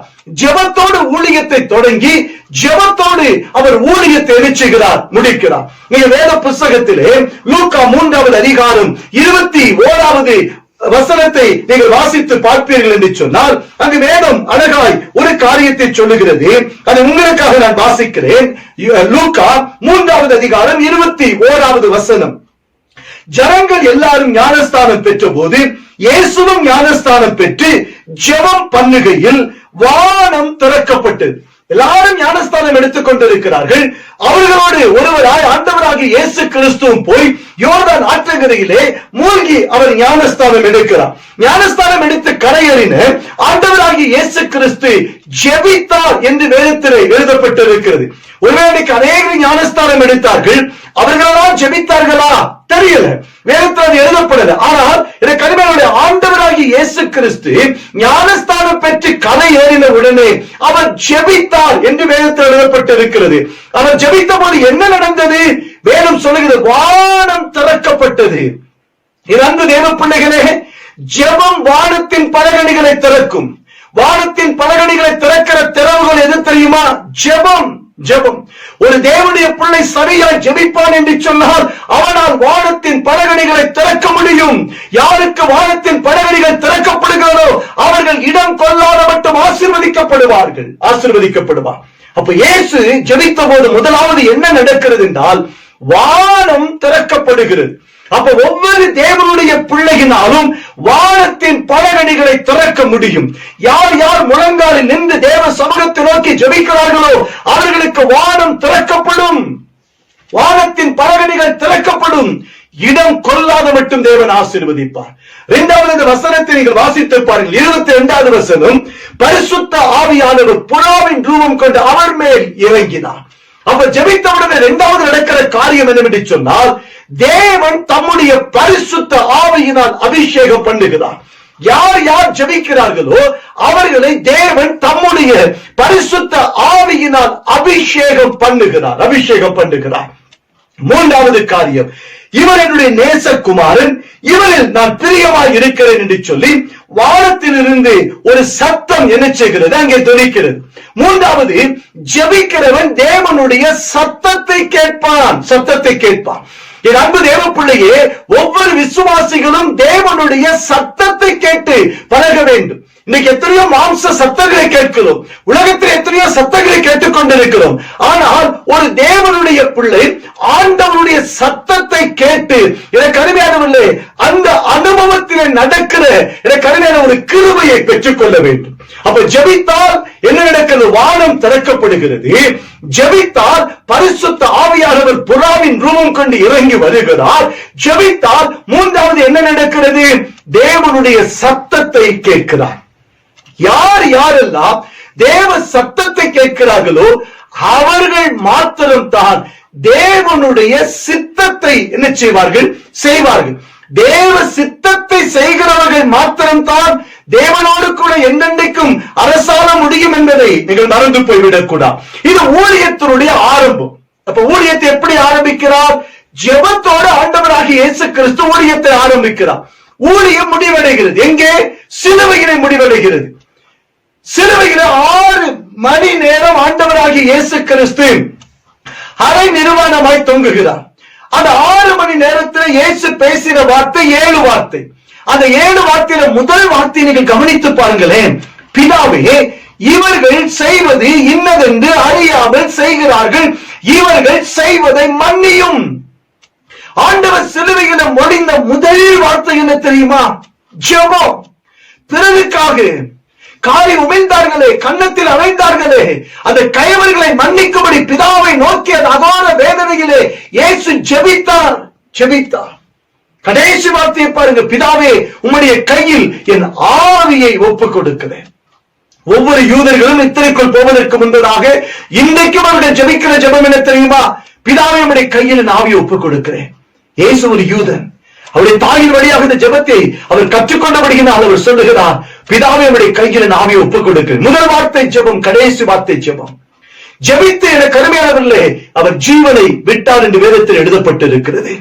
அப்ப பாருங்க, ஊழியத்தின் ஆரம்பம் ஜெபம், ஊழியத்தின் இறுதி ஜெபம், ஊழியத்தின் இடைப்பட்ட எல்லா நேரங்களிலும் இயேசு ஜெபிக்கிறார். தனியா ஜெபிக்கிறார். கருமையானவர்களே, பேதுரு, யாக்கோப்பு, யோவானை கொண்டு போய் மறுரூபம் அடைகிற இயேசு ஜெபிக்கிறார். சிலுவைக்கு போவதற்கு முன்பதாக கெத்செமனேயிலே இரத்த வேர்வை சிந்தி இயேசு ஜெபிக்கிறார். ஒரு வேத ஆராய்ச்சியாளர் சொல்லுகிறார், இயேசு எங்கெல்லாம் தனித்து போனாரோ அங்கெல்லாம் அவர் ஜெபிப்பதற்காகவே கருமையானவர்களை போனார் என்று சொல்லி அவர்கள் கருமையானவர்களை சொல்லுகிறார். அப்ப ஆண்டவராகிய இயேசு கிறிஸ்து ஜெபத்திற்கு நல்ல ஒரு மாதிரி. ஊழியத்தை ஜெபத்தோடு தொடங்குகிறார், ஊழியத்தை ஜெபத்தோடு முடிக்கிறார். இன்றைக்கு நான் உங்களை பார்த்து ஒரு காரியம் சொல்லுகிறேன். ஒவ்வொரு நாளை நீங்கள் தொடங்குகிற போது ஜெபத்தோடு அந்த நாளை தொடங்குங்கள். ஒவ்வொரு நாளை நீங்கள் முடிக்கிற போது ஜெபத்தோடு அந்த நாளை முடியுங்கள். இடைப்பட்ட எல்லா நேரமும் ஜெப சிந்தையோடு நீங்கள் இருக்கும்படி ஆண்டவர் அழைக்கிறார். அதுதான் 1 தெசலோனிக்கர் 5:15, 16, 17 வசனங்களை வாசித்து பாருங்கள். இடைவிடாமல் ஜெபம் பண்ணுங்கள் என்று சொல்லி கருமையிலே பரிசுத்த பவுல் அவர்களுக்கு ஒரு ஆலோசனை சொல்லுகிறார். இடைவிடாமல் ஜெபிக்கிற என்ன அர்த்தம்? ஜெப சிந்தை. வீட்டுக்குள் இருக்கிற போது, வீட்டை விட்டு வெளியே போகிற போது, வேறு ஸ்தலங்களுக்கு போகிற போது, வாகனத்தில் பயணிக்கிற போது, வீடு திரும்புகிற போது அது ஜெப சிந்தையோடு இருக்கும்படி ஆண்டவர் நம்மை அழைக்கிறார். இந்த ஆண்டவராகிய இயேசு கிறிஸ்துவுடைய வாழ்க்கையை வைத்து ஒரு 3 காரியங்களை நான் உங்களுக்கு காண்பித்துக் கொடுத்து உங்களுக்காக இன்றைக்கு நான் ஜெபிக்க ஆசைப்படுகிறேன். இந்த ஆண்டவராகிய இயேசு கிறிஸ்துவை கற்றுத்தருகிற கருமையாளர்கள் அநேக காரியங்கள் உண்டு. அதற்கு மிக குறுகிய நேரமா இருக்கிறபடியினால ஒரு 3 காரியத்தை மேலோட்டமாக உங்களுக்கு காண்பித்துக் கொடுக்க நான் ஆசைப்படுகிறேன். இந்த ஆண்டவராகிய இயேசு கிறிஸ்து நம்ம கற்றுத்தருகிற இந்த கருமையாளருடைய காரியம் என்னவென்று சொன்னால், மார்க் எழுதின சுவிசேஷ புத்தகம் 1வது அதிகாரம் அதனுடைய 35வது வசனத்தை நீங்கள் வாசித்து பார்ப்பீர்கள் என்று சொன்னால், இயேசு அதிகாலை இருட்டோடு எழுந்து வனாந்தரமான ஓரிடத்திற்கு போய் அங்கே அவர் ஜெபித்தார். ஆண்டவராகிய இயேசு கிறிஸ்துவுக்கு அநேக அலுவல்கள் இருந்தது, வேலைகள் இருந்தது. ஆனால் இந்த வேலைகள் எல்லாவற்றுக்கும் கருமையானவர்களே முதலாவது அவர் எதை வைத்திருந்தார் என்றால், ஜெபத்தை அவர் முதன்மையாய் வைத்திருந்தார். பாருங்க, ஒரு நாளை அவர் தொடங்குகிற போது எதற்கு அவர் முன்னுரிமை கொடுக்கிறார், எதற்கு அவர் முக்கியத்துவம் கொடுக்கிறார் என்றால், ஜெபத்திற்கு முக்கியத்துவம் கொடுக்கிறார். அப்ப ஆண்டவராகிய இயேசு கிறிஸ்து கற்றுத்தருகிற காரியம் என்னவென்று சொன்னால், முதலாவது கடமை அல்லது முக்கியமான கடமை எது என்று சொன்னால் ஜெபம் என கருமையானது. அதிகாலை ஜெபிக்கிற ஜெபம். ஆண்டவராகிய இயேசு கிறிஸ்து ஜெபத்தை முதன்மைப்படுத்தினார். ஆண்டவராகிய இயேசு கிறிஸ்து முதல் கடமையாய் ஜெபத்தை வைத்திருந்தார். இதை கேட்டுக்கொண்டிருக்கிற அன்பு தேவனுடைய பிள்ளைகளே, உங்களுடைய முதல் கடமை என்ன? ஒரு நாளை நீங்கள் தொடங்குகிற போது முதல் அலுவலாய் நீங்கள் எதை வைத்திருக்கிறீர்கள்? உலக வேலை உண்டு, அநேகரை சந்திக்கணும், அநேக காரியங்களை சம்பாஷிக்கணும், நல்லது. ஆனால் அவை எல்லாவற்றுக்கும் முன்பதாக முதலாவது கடமை, முக்கியமான கடமை, இதை கடமையானவில்லை, ஜெபம் என்பதை ஆண்டவர் நமக்கு கற்றுக் கொடுத்திருக்கிறார். பாருங்க, வேதம் சொல்வது அதிகாலை இருட்டோடு எழுந்து, ஆண்டவன் உதிப்பதற்கு முன்பதாக, சூரியன் உதயமாவதற்கு முன்பதாக இயேசு எழுந்து தேவ சமூகத்தில் போய் அவர் ஜெபிக்கிறார். முதல் கடமையாய் இயேசு ஜெபத்தை வைத்திருந்தார். இந்த சத்தியத்தை கேட்டுக்கொண்டிருக்க அன்பு தேவ பிள்ளையே, உடைய வாழ்க்கையின் முதல் கடமை எது? உன் வாழ்க்கையின் முதல் அலுவல் எது? இந்த ஜெபத்துக்கு இன்னைக்கு முக்கியத்துவம் கொடுக்கிறாயா? இந்த ஜெபத்துக்கு, அதிகாலை ஜெபத்துக்கு நாம் முக்கியத்துவம் கொடுப்பதன் விளைவு என்ன தெரியுமா? வேதத்திலிருந்து ஒரு பகுதியை உங்களுக்கு காண்பித்துக் கொடுக்க ஆசைப்படுகிறேன். உங்கள் வேத புத்தகத்திலே யாத்திராகமத்தின் புஸ்தகம் 34ஆம் அதிகாரத்திற்கு நேராய் உங்கள் வேதத்தை நீங்கள் திருப்பி வைத்துக் கொள்ளுங்கள். அங்கே 2வது வசனத்தை உங்களுக்காய் வாசிக்கிறேன். விடியற் காலத்திலே நீ ஆயத்தமாகி சீனாய் மலையிலே ஏறி அங்கே மலையின் உச்சியிலே காலமே என் சமூகத்தில் வந்து நில் என்று சொல்லி ஆண்டவர் மோசேக்கு கட்டளை கொடுக்கிறார். என்ன சொல்றது? விடியற் காலம் அந்த முதல் அலுவலாய் ஜெபத்தை வைப்பதன் விளைவு, அல்லது முதல் கடமையாய் ஜெபத்தை வைப்பதனுடைய ஆசீர்வாதம், முதல் கடமையாய் ஜெபத்தை வைப்பதனுடைய மேன்மையை இந்த பகுதி நமக்கு அழகாய் காண்பித்துக் கொடுக்கிறது. என்ன நடக்கிறது? ஆண்டவர் மோசே சொல்றார், நீ விடியற் காலம் ஆயத்தமாகி. அப்ப விடியற் காலம் எழுந்து முதல் கடமையாய் ஜெபத்தை வைக்க வேண்டும் என்று சொன்னால் அதற்கென்று சில பிரத்யேகமான ஆயத்தங்கள் என்பது அவசியம். ஆயத்தம் என்பது அவசியம். இப்ப நாளை காலையில் நீங்க ஜெபிக்க போறீங்கன்னா இன்றைக்கே கருமையானவரை மன ரீதியாய், சரீர ரீதியாய், ஆவிக்குரிய ரீதியாய் நீங்கள் ஆயத்தமாயிரணும். நாளை காலையில் இந்த நேரம் எழும்பி நான் தேவ சமூகத்துல ஜெபிக்க போறேன், முதல் கடமையாய் ஜெபத்தை வைக்க போறேன் என்று சொல்லி முதல் நாளே நீங்கள் ஆயத்தமாகும். அங்கே அந்த மோசே சொல்றாரு, நீ விடிய காலம் ஆயத்தமாகி. அப்ப ஆண்டவரை சந்திக்க நமக்கு ஒரு ஆயத்தம் அவசியம். ஜெப வேளையில ஆண்டவரை சந்திக்க கருமையான ஒரு ஆயத்தம் நமக்கு அவசியம். நீங்க ஆயத்தப்பட்டு அதிகாலை தேவ சமூகத்தில் வந்து நில் என்று சொல்லி மோசேக்கு சொல்லுகிறார். மோசே விடியற் காலம் எழும்புகிறார், ஆயத்தமாகுகிறார், சீனாய் மலையில ஏறி போய் காலமே தேவ சமூகத்திலே நிற்கிறார். என் அன்பு தேவ பிள்ளையே, ஒவ்வொருவரும் இதை உங்கள் வாழ்க்கையின் அனுபவமாய் நீங்கள் மாற்றுங்கள். அதிகாலை எழும்பி தேவ சமூகத்தில் நிற்பதை உங்கள் கருமையானவர்களே அனுபவமாய் நீங்கள் மாற்றுங்கள். நீ மாற்றுவதன் விளைவு என்ன தெரியுமா? அது அநேக ஆசீர்வாதத்தை, நன்மை உங்கள் வாழ்க்கையில கொண்டு வரும். நல்லா பாருங்களேன், அதிகாலை எழும்பி ஜெபித்த எல்லா தேவனுடைய மனிதர்களும் ஆண்டவருக்காய் பிரகாசித்திருக்கிறார். ஒரு பெரிய பட்டியலை உங்களுக்கு கொடுக்க முடியும். வேற புத்தகத்தில் ஆபிரகாம் எழுந்தான், ஈசாக்கு எழுந்தான், யாக்கோப்பு எழுந்தான். இவங்க எல்லாம் எழுந்து அதிகாலை ஜெபித்திருக்கிறார். தாவீது அதிகாலை எழுந்து ஜெபித்திருக்கிறார். என் அன்பு தேவப்பிள்ளை, ஆண்டவராகி இயேசு அதிகாலை எழும்பி ஜெபித்திருக்கிறார். காலமே தேவ சமூகத்தில் நிற்கிறதை உங்கள் அனுபவமாய் மாற்றுங்க. தூக்கத்திற்கு இடம் கொடாதிருங்க, சோம்பேறித்தனத்துக்கு இடம் கொடாதிருங்க. வேதம் சொல், தூக்கம் கந்தையை உடுத்து வைக்கும். தூங்கி தரித்திரத்தை இன்றைக்கு குடும்பத்திலே சம்பாதித்து வைத்திருக்கிறோம். அதிகாலை எழும்பி தேவ சமூகத்திலே ஜெபிக்கிற ஒரு அனுபவத்தை நீங்கள் கொண்டு வரணும். இப்ப என்ன செய்ய? மோசே அதிகாலம் எழும்பி ஆயத்தமாய் காலமே போய் தேவ சமூகத்திலே என்ன செய்கிறான்? வந்து நிற்கிறான். எப்ப ஆண்டவர் வருவார், ஆண்டவர் நான் பேச போறேன், ஆண்டவர் என்னோடு கூட பேச போகிறார் என்று சொல்லி அந்த அனுபவத்தை கொஞ்சம் நீங்க யோசித்து பாருங்களேன். இந்த கடுமையான மலையில போய் ஆண்டவருக்காய் காத்திருக்கிற அந்த அனுபவம் இல்ல, என்னைக்காவது ஜெப அந்த அறையில் அந்த அனுபவம் நமக்கு இருந்திருக்கிறதா? ஐயோ நான் போய் காத்திருக்க போறேன், ஆண்டவர் இறங்கி வந்து என்னோடு கூட பேச போகிறார் என்று சொல்லி இந்த மேலோட்டமான கிறிஸ்தவ வாழ்க்கைக்கு ஒரு முடிவை நீங்கள் கொண்டு வர வேண்டும். நல்ல ஆவிக்குரிய ஆழ அனுபவங்களுக்கு நேராக திருச்சபையை நீங்கள் கடந்து போக ஆண்டவர் ஆசைப்படுகிறார்.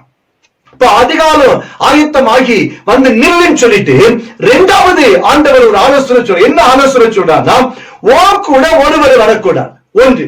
இரண்டாவது, மலைக்கு கீழே ஒருவர் காணப்படவும் கூடாது. மூன்றாவது, அந்த மலைக்கு கீழே ஆடுகளும் மாடுகளும் மேயக்கூடாது. மோசே சொல்றாரு, விடிய கால ஆயத்தமாகி மேல வந்து நில்லு. இரண்டாவது ஆண்டவர் சொல்றாரு, உன் கூட ஒருத்தர் வரக்கூடாது. அப்ப இண்டிவிஜுவல் பிரேயர், தனித்து தேவனோடு உறவாடுகிற அனுபவம். இன்னைக்கு பாருங்களேன், எனக்கான குடும்பமா ஜெபித்திருவோம், திருச்சபையா ஜெபித்திருப்போம்.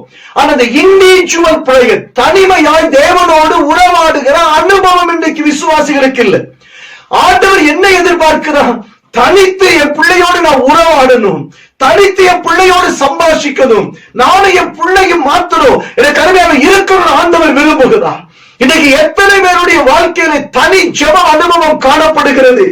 திருச்சபையா கூடி வந்து ஜெபிக்கிற நல்லது, குழுவா கூடி ஜெபிக்கிற நல்லது. உங்க இண்டிவிஜுவல் பிரேயர், தனி ஜெபத்திற்கு நீங்கள் கொடுக்கிற முக்கியத்துவம் எவ்வளவு? ஆண்டவர் சொல்லி தனித்துவா உங்க கூட யாரை கூட்டிட்டு வர. இரண்டாவது ஆண்டவர் சொல்லிட்டாரு, எனக்கு யாரை கூட்டிட்டு வரக்கூடாது, மழைக்கு கீழே ஒருவனு காணப்படக்கூடாது. நீ மழை மேலே ஏறி வரல, மழைக்கு கீழே ஒரு மனிதன் நடமாடக்கூடாது. ரொம்ப ஸ்ட்ரிக்டா ஆண்டவர் சொல்லிட்டு வர சொல்றார். காரணம் என்னன்னா, ஒருவேளை கீழே மலையிலே ஆண்டவரும் மோசையும் சம்பாஷிக்கிற போது, உறவாடுகிற போது கீழே நடமாடுகிற மனிதனுடைய இடையூறுகள் என்ன செய்யக்கூடாது, இருக்கக்கூடாது. அப்ப ஆண்டவர் என்ன நமக்கு கற்றுக் கொடுக்கிறார்? உங்க தனி ஜெபத்துல எனக்கு அருமையானவர்களே தேவையில்லாத இடையூறுகள் இருக்கக்கூடாது. ஏன்னா நீங்க தனித்து ஜெபிக்க தேவ சமூகத்துல தீர்மானித்து போகிற போதுதான் உங்க ஜெபத்தை கெடுக்கும்படி பிசாசு எத்தனித்து எழும்புவான். அப்பதான் எனக்கு அருமையானவர்களே தேவையில்லாத நபர்கள் வருவாங்க, அப்பதான் உங்களை தேடி யாராவது வருவாங்க, அப்பதான் தொலைபேசி எனக்கு அருமையானவர்களை ஒழிக்க ஆரம்பிக்கும், அல்லது ஏதோ தேவையில்லாத சிந்தைகள் வரும். காரணம் என்ன தெரியுமா? நீங்க ஜெபித்தால் ஜெயம் பெற்று விடுவீர்கள் என்பதை அறிந்த பிசாசு நீங்க எப்படியெல்லாம் எனக்கு அருமையான ஜெபத்துக்கு தடையை கொண்டு வர வேண்டுமோ அப்படியெல்லாம் தடையை கொண்டு வர எத்தனிப்பான். ஆண்டவர் சொல்றாரு, கீழே யாரு இருக்க, எந்த தடையும் இருக்கக்கூடாது, எந்த ஆடு மாடு மேயக்கூடாது, எந்த சத்தங்கள் உலக சத்தம் இருக்கக்கூடாது. உன்னதனுடைய சத்தத்தை கேட்பதற்காக, உன்னதோடு உறவாடுவதற்காக தனித்து விடிய கால முதல் கடமையாய் தேவ சமூகத்தில் போய் அமர்ந்திருக்கிற தேவ பிள்ளையே, தேவனோடு நீ உறவாடுகிற நேரத்தை கெடுக்க எந்த காரியமும் உனக்கு இடையூறாய் இருக்கக்கூடாது. இன்னைக்கு நமக்கு இருக்கிற மிகப்பெரிய இடையூறு எது தெரியுமா? செல்போன். இன்னைக்கு பிரேயர் டைம்ல பாருங்க, செல்போன் சுவிட்ச் ஆஃப் பண்ணி வைக்கிறதுனால முடியல. யோசித்து பாருங்க, சைலண்ட் மோடு கொண்டு வர. நான் சொல்றேன், சைலண்ட் மோடு உங்க ஜெப நேரங்கள்ல உங்களுடைய செல் சுவிட்ச் ஆஃப் செய்யப்பட்டு இருப்பது நல்லது, நல்லது. நீங்க தேவனோடு உறவாட போறீங்க, சர்வ வல்லமை உள்ள தேவனோடு உறவாட போறீங்க.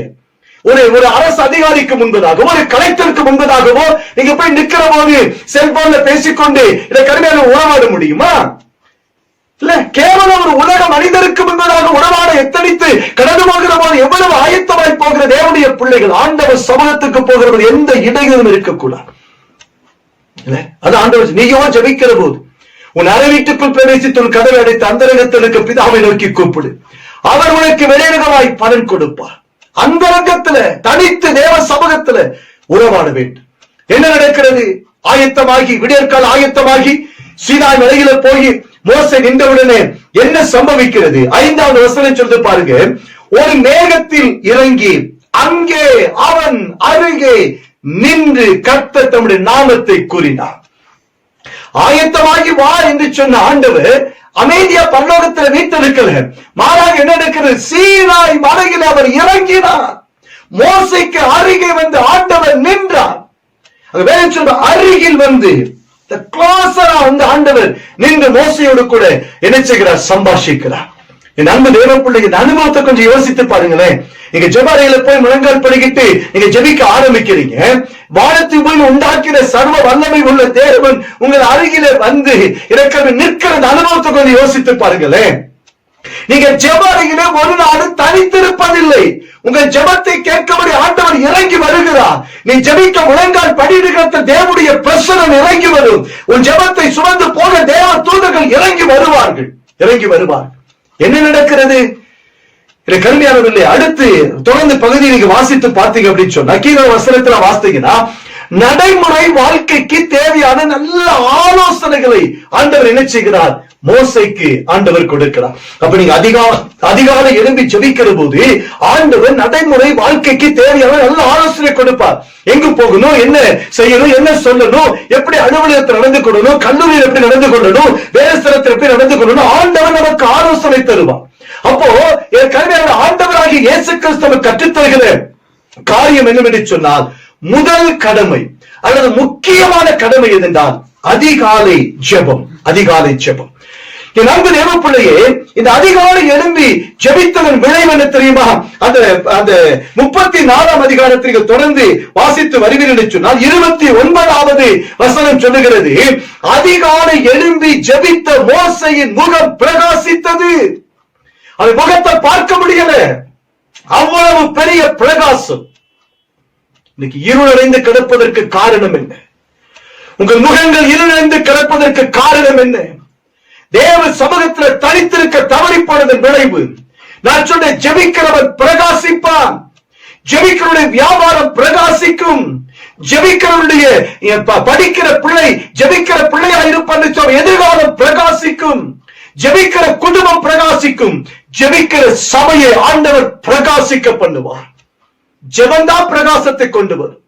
உனக்கு உன்னுடைய முகம் பிரகாசிக்க வேண்டும் என்று சொன்னார், உன் பிள்ளைகள் பிரகாசிக்க வேண்டும் என்று சொன்னார், நீங்க சார்ந்திருக்கிற திருச்சபை பிரகாசிக்க வேண்டும் என்று சொன்னார், நீங்க தேவ சமூகத்துல ஜெபிக்கணும்.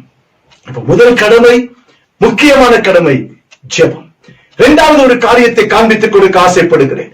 அதே பரிசுத்த லூக்கா என்பவருடைய சுவிசேஷம் 6வது அதிகாரம் அதனுடைய 12வது வசனத்தை நான் உங்களுக்காக வாசிக்கிறேன். லூக்கா 6:12. அங்கே வேதம் சொல்லுகிறது, லூக்கா 6ஆம் அதிகாரம் 12வது வசனம், அந்நாட்கள் அவர் ஜெபம் பண்ணும்படி ஒரு மலையின் மேல் ஏறி முழுவதும் தேவனை நோக்கி ஜெபம் பண்ணி கொண்டிருந்தார். இரண்டாவது காரியம், இயேசு கிறிஸ்து கற்றுத்தருகிற இரண்டாவது காரியம் என்னவென்று சொன்னால், முக்கியமான தீர்மானத்தின் போது ஜெபம். நான் சொன்ன முதலாவது கடமை ஜெபம், இரண்டாவது முக்கியமான தீர்மானம். முக்கியமான தீர்மானம் எடுக்கிற போது ஜெபித்து நம்ம என்ன செய்யணும்? தீர்மானம் எடுக்கும். இங்க இயேசு கிறிஸ்து என்ன தீர்மானம் எடுக்க போகிறார்? இயேசு கிறிஸ்துவுக்கு நன்றாய் தெரியும், பிதாவாகிய தேவன் அவருடைய கரத்திலே கொடுத்த ஊழியம் 33.5 ஆண்டுகள் மாத்திரம்தான். அவருடைய ஆயுசு நாட்கள் அவ்வளவுதான். கடைசி 3.5 ஆண்டுகள் அவருக்கு ஆண்டவர் ஊழியம் கொடுத்தார். 3.5 ஆண்டு நிறைவிலே மனுக்குலத்தின் மீட்புக்காக சிலுவையில் அறையுண்டு மரித்து அடக்கம் பண்ணப்பட்ட ஒரு விண்ணகம் எடுத்துக் கொள்ளப்படுவார். அதற்கு பிறகு ஆண்டவராகிய இயேசு கிறிஸ்து செய்த இந்த ஊழியத்தை யாருடைய கரத்திலே கொடுப்பது? இப்போ ஒரு முக்கியமான தீர்மானம் ஏசப்பா எடுக்கணும். யார் இடத்துல கொடுக்கிறது? யாராவது ஒரு இடத்துல கொடுத்துடலாமா? அப்படி கொடுக்க முடியாது. ஏன்னா இன்னைக்கு கருமையானவர்களே, பொறுப்புகள் சரியான நபருடைய கரங்களிலே கொடுக்கப்பட வேண்டும். அது குடும்ப காரியமா இருக்கலாம், சமுதாய காரியமா இருக்கலாம், முக்கியமாய் சபை சார்ந்த காரியங்கள். இந்த காரியங்கள்ல யாரிடத்துல பொறுப்பை கொடுப்பது? இல்ல, பணம் படைத்தவரிடத்துல கொடுத்து விடலாமா? படித்தவரிடத்துல கொடுத்து விடலாமா? ஆனா நமக்கு பழக்கமான இடத்துல கொடுத்து விடலாமா? நமக்கு மிக நெருங்கினவர்கள், நமக்கு இவர்கள் ஆதரவா இருப்பார்னு சொல்லி நினைக்கிற மனிதனிடத்திலே பொறுப்புகளை கொடுத்து விடலாமா? இல்லை, வேதம் அப்படி சொல்லல. பொறுப்புகளை கொடுக்கிற போது சரியான நபருடைய கரத்திலே பொறுப்புகள் கொடுக்கப்பட வேண்டும். சரியான நபருடைய கரத்திலே பொறுப்புகள் கொடுக்கப்படாததன் விளைவு என்ன தெரியுமா? அந்த பொறுப்பின் மேன்மை அவர்கள் உதாசீனப்படுத்துகிறார்கள். அந்த பொறுப்பின் மேன்மையை அவர்கள் தவறான விதத்திலே பயன்படுத்துகிறார். அப்ப சரியான நபருடைய கருத்துல பொறுப்புகள் கொடுக்கப்படும். வேதத்துல 1-2 உதாரணங்கள் உங்களுக்கு காண்பித்துக் கொடுக்க ஆசைப்படுறேன். எகிப்து அடிமைத்தனத்தில் இஸ்ரவேல் ஜனங்கள் இருக்கிறாங்க. அவங்க தேவனை நோக்கி கூக்குலிட்ட உடனே ஆண்டவர் மோசே அனுப்புகிறார். மோசே கடந்து போய் இஸ்ரவேல் ஜனங்களை மீட்டுக் கொண்டு கருமையை கானானை நோக்கி பயணித்து வருகிறார்.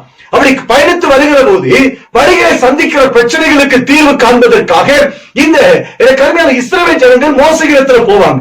ஒரு மோசை ஆசனம் போட்டு காலையில் இருந்து மாலை வரைக்கும் பிரச்சனைகளை கேட்டுக்கொண்டே இருப்பான். என்ன நடக்கிறது என்று சொன்னால், நீங்க யாத்திராகம புஸ்தகம் 18வது அதிகாரத்தை வாசித்து பார்த்தால் அங்கே இந்த மோசையினுடைய மாமா எத்ரோ வருகிறார். இந்த காரியத்தை பார்க்கிற எத்ரோ என்ன செய்கிறார் என்று சொன்னால், மோசைக்கு ஒரு ஆலோசனை சொல்லுகிறார். மோசே, நீ விடிய காலம் போய் உட்கார்ந்து இப்படி நீ நியாயம் விசாரிப்பது நல்லதல்ல, அது உனக்கு நல்லதில்லை, ஜனங்களுக்கு நல்லதில்லை. அதனால ஒரு காரியம் நீ செய்ய. என்ன செய்ய என்று சொன்னால், எனக்கு அந்த பொறுப்புகளை பிரித்து கொடுத்து விடு. முக்கியமானதை மாத்திரம் நீ பார்த்துக்கொள், மற்றவர்கள் அவர்கள் பார்த்துக் கொள்ளும்படி பொறுப்பை பிரித்து கொடு. அப்படி சொல்லிட்டு எத்தரோ இல்ல, இவன் நம்ம சொந்தக்காரு, இவங்களுக்கு பொறுப்பு கொடு, இவன் நம்ம வேண்டியப்பட்டவன், இவனுக்கு இந்த பொறுப்பை கொடு, இவன் நம்மளோட நமக்கு சப்போர்ட்டிவா இருப்பான், இவனுக்கு பொறுப்பை கொடு, இவன் நமக்கு பரிந்து பேசுவான், இவனுக்கு பொறுப்பை கொடுன்னு சொல்லி எத்தரோ எனக்கு அருமையானவர்களே எனக்கு பொறுப்புகளை அவர்களுக்கு வேண்டியப்பட்டவனுக்கு பிரித்து கொடுக்கல. மாறாக எத்தரோ என்ன சொல்றா பாருங்க. நீங்க 21வது வசனம், யாத்திராகமம் 18வது அதிகாரம் 21வது வசனத்தை பார்த்தால், ஜனங்கள் எல்லாருக்குள்ளும் தேவனுக்கு பயந்தவர்களும் உண்மை உள்ளவர்களும் பொருளாசை வெறுக்கிறவர்களுமான திறமை உள்ள மனிதரை தெரிந்து கொண்டு அவர்களை 1000 பேருக்கு அதிபதியாகவும் 100 பேருக்கு அதிபதியாகவும் 50 பேருக்கு அதிபதியாகவும் 10 பேருக்கு அதிபதியாகவும் ஏற்படுத்த என்று சொல்லுகிறார். பொறுப்பு யாருடைய கருத்துல கொடுக்கப்படணும்? நமக்கு வேண்டியப்பட்டவன் கருத்திலையா? நம்முடைய உறவினர்கள் கருத்திலையா? அது பணம் அடைத்தவன் கருத்திலையா? நல்ல வசதி வாய்ப்புகள் கொண்ட மனிதனுடைய கருத்திலையா? இல்ல. வேதம் சில குவாலிபிகேஷன், சில தகுதிகளை வைத்திருக்கிறது. யாருடைய கருத்திலே பொறுப்புகள் கொடுக்கப்பட வேண்டும். இங்க சொன்னார் பாருங்க, முதலாவது தேவனுக்கு பயந்தவர்கள். நீ ஆலயத்தில் ஒரு பொறுப்புல வருகிறாய் என்று சொன்னால், நீ முதலாவது உனக்கு இருக்க வேண்டிய தகுதி ஆண்டவருக்கு பயப்படுகிற பயம் இருக்கணும். இன்னைக்கு அநேகருக்குள்ள ஆண்டவருக்கு பயப்படுகிற பயம் துணிகரமாக கருமையில பொறுப்புகளை எடுத்துக்கொண்டு அந்த பொறுப்புகளை உதாசீனப்படுத்திக் கொண்டிருக்கிறோம். நீங்க வேதம் சொல்லுகிறது, தேவனுக்கு பயந்த கருமையான முதல் தகுதி. இரண்டாவது சொன்னாங்க, உண்மை உள்ள மனுஷன். பொறுப்புகளை வருகிறவங்க பண விஷயத்துல உண்மையா இருக்கணும், குடும்பத்துல உண்மையா இருக்கணும், சபையில உண்மையா இருக்கணும், சமுதாயத்துல உண்மையா இருக்கணும். உண்மை உள்ளவர் கருத்திலேயே பொறுப்புகள் கொடுக்கப்பட வேண்டும். இல்ல, ஆண்டவர் கடைசிக்கு அழைக்கிறது எப்படி அழைப்பார் தெரியுமா? உண்மை முத்தமுள்ள ஊழியக்காரனே, நீ எஜமானுடைய சந்தோஷத்துல பிரவேசி என்று சொல்லி ஆண்டவர் அழைக்கிற அந்த உண்மை நம்மிடத்திலே காணப்படுகிறது. மூன்றாவது சொன்னார் பாருங்க, பொருள் ஆசையை வெறுக்கிறவனிடத்திலே பொறுப்புகள் கொடுக்கப்படும். இன்றைக்கு கருமையானவர்களே 199 சண்டை வரது காரணம் தெரியுமா? பொருளாதாரம். அது சபையா இருக்கலாம், சமுதாயமா இருக்கலாம், குடும்பமா இருக்கலாம். அது பொருள் ஆசை இல்ல, பொருளாசை வெறுக்கிற மனுஷன், பொருளாசையை வெறுக்கிற ஒரு இருதயம் இருக்கிறவங்க தான் பொறுப்புகளுக்கு என்ன செய்யணும்? மறணும். பொருளாசை பொருட்களை வஞ்சிக்கிறவங்க அல்ல, பொருட்களை ஏமாற்றி எடுத்துக் கொள்ளுகிறவர்கள் அல்ல, பொருளாசை வெறுக்கிறவர்கள் என்ன செய்யணுமா? பதவிக்கு வரணும். அடுத்த திறமை உள்ள மனிதர்கள், அவனுக்கு பொறுப்பை கொடுத்தவன் அந்த பொறுப்பை நிர்வகிக்கிற திறமை அவனுக்கு இருக்கும்.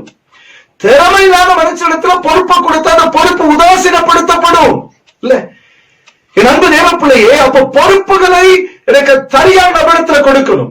இது மாத்திரம் புதிய ஏற்பாட்டுக்கு நீங்க வருவீங்கன்னு சொன்னா, அப்போஸ்தலர் நடவடிக்கைகள் புஸ்தகம் 6ஆம் அதிகாரத்தை நீங்கள் கவனமாய் வாசித்து பார்ப்பீர்கள் என்று சொன்னால், அங்கே கருமையானவர்களே சீசர்கள் பெருகின போது அன்றாட விசாரணையிலே விதவைகள் விசாரிக்கப்படல என்று சொல்லி எபிரேயருக்கு விரோதமாய் முறுமுறுக்க ஆரம்பிக்கிறார். உடனே காரியம் கருமையானவர்களே அங்கே கடந்து போகிறது. 2ஆம் வசனத்தை வாசித்து பாருங்க. 12 சீசர் கூட்டத்தை வரவழைத்து, நாங்கள் வேத வசனத்தை போதியாமல் பந்தி விசாரணை செய்வது தகுதியல்ல. ஒரு ஊழியக்காரருடைய வேலை என்ன? பந்தி விசாரிக்கிறதா, பஞ்சாயத்து பண்றதா ஊழியக்காரருடைய வேலை இல்ல.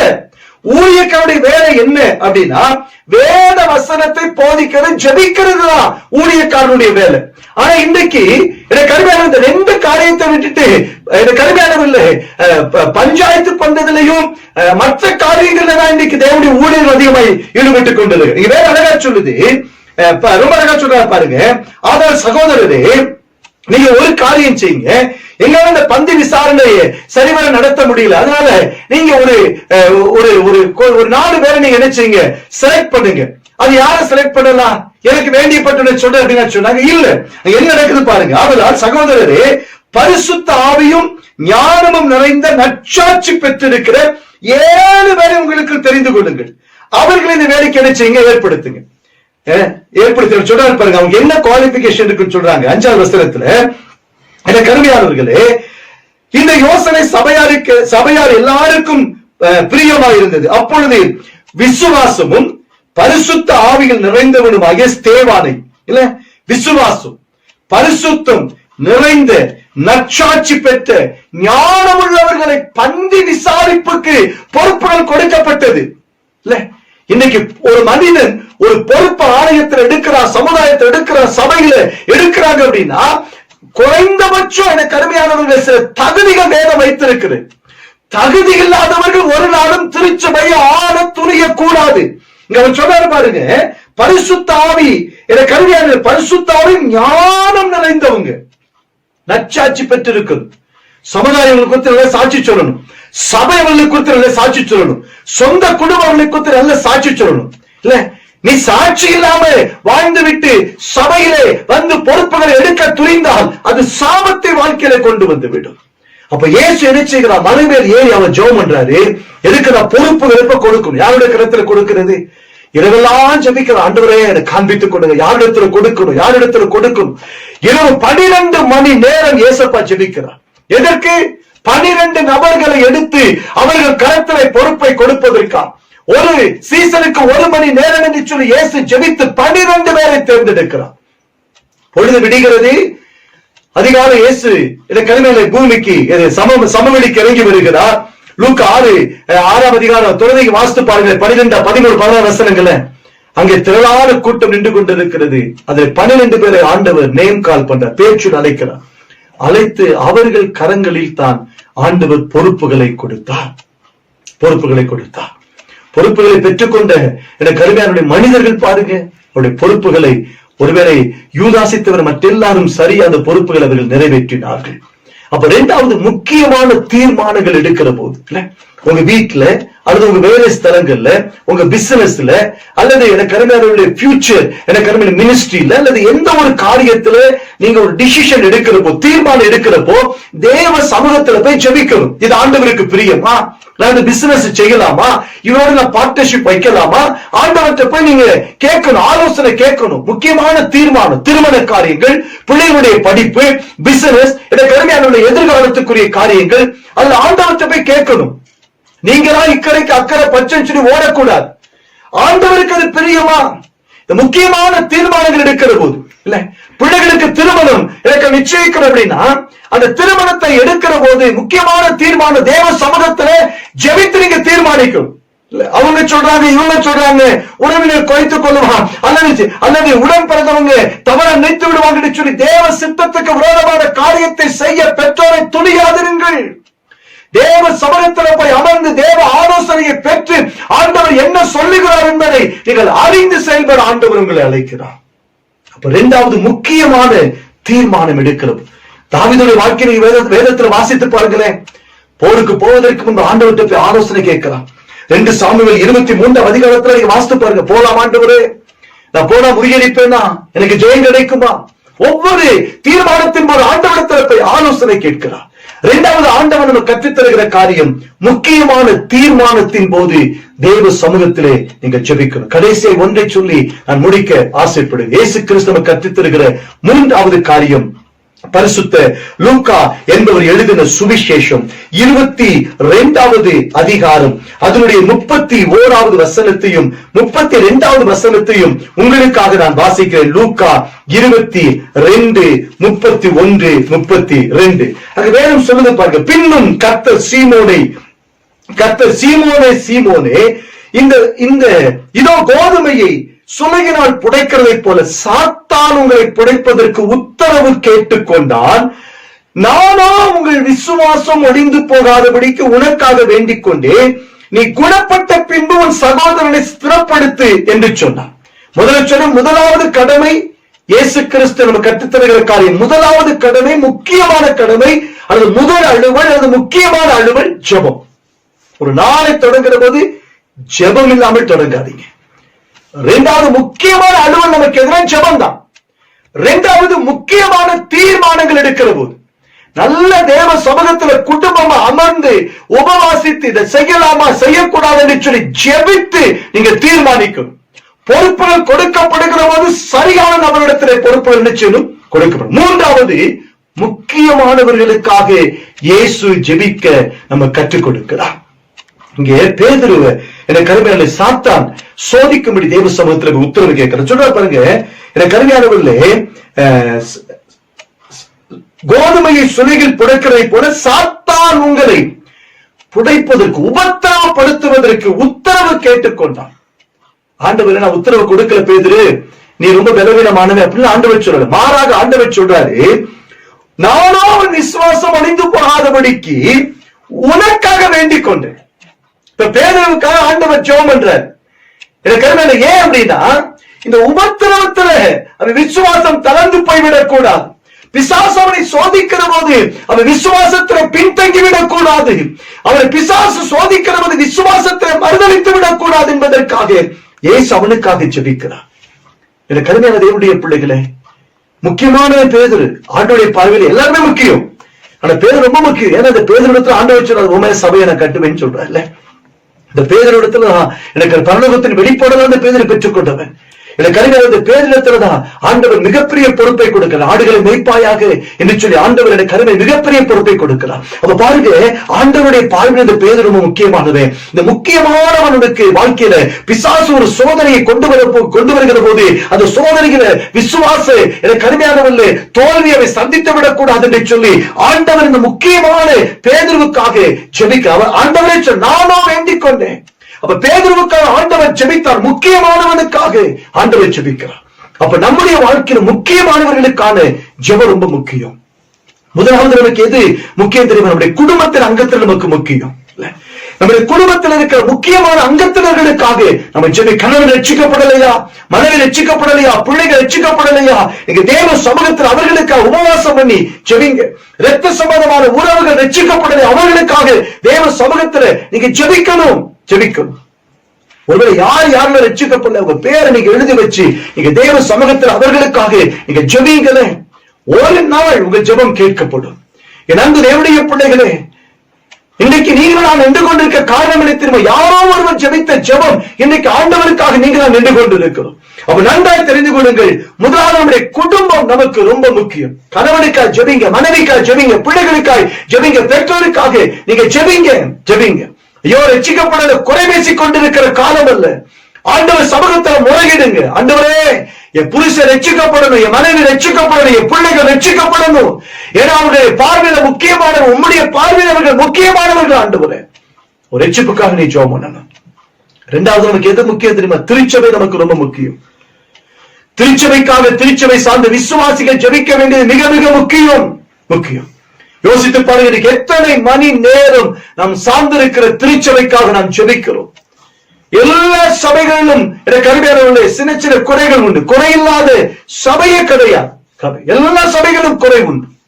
ஆனா அந்த குறைகளை பேசிக் கொண்டிருப்பதனால ஒரு நிறைவை நாம் பெற்றுக்கொள்ள முடியாது. மாறாக அந்த குறையை ஆண்டவர் மாற்றும்படி தேவ சமூகத்தில் ஜெபிக்கணும். யோசித்து பாருங்களேன், இன்னைக்கு திருச்சபைக்காக எத்தனை மணி நேரம் ஜெபிக்கிறோம். நம்முடைய திருச்சபை இடத்துல ஆயனுக்காக, அவருடைய மனைவிக்காக, அவருடைய பிள்ளைக்காக, திருச்சபையுடைய கமிட்டிக்காக, திருச்சபையை சுகவீனமாக இருக்கிறவர்களுக்காக, திருச்சபையை பலவீனமாக இருக்கிறவர்களுக்காக, திருச்சபையை திருமணமாகாதவர்களுக்காக, திருச்சபையில குழந்தை இல்லாதவர்களுக்காக, படித்து வேலையற்று இருக்கிறவர்களுக்காக, வியாதியால் பாதிக்கப்பட்ட படுக்கையில கிடக்கிறவர்களுக்காக இன்றைக்கு திருச்சபை எத்தனை மணி நேரம் ஜெபிக்கிறோம். நீங்க சார்ந்திருக்கிற திருச்சபையில கருமையான தேவையோடு இருக்கிற ஜனங்களுடைய தேவைகளை ஜெபிக்கிற ஒரு தேவனுடைய பிள்ளை அறிந்து வைத்திருக்கணும். நீங்க சபையில் அங்கத்தினரா இருக்கிறீங்கன்னா உங்க சபையில சுகவீனமா இருக்கிறவங்க யாரு? தேவையோடு இருக்கிறவங்க யாரு? திருமணம் ஆகாதவர்கள் யாரு? படித்து வேலையற்று இருக்கிற யார் என்பதை நீங்கள் அறிந்து வைத்திருக்கணும்.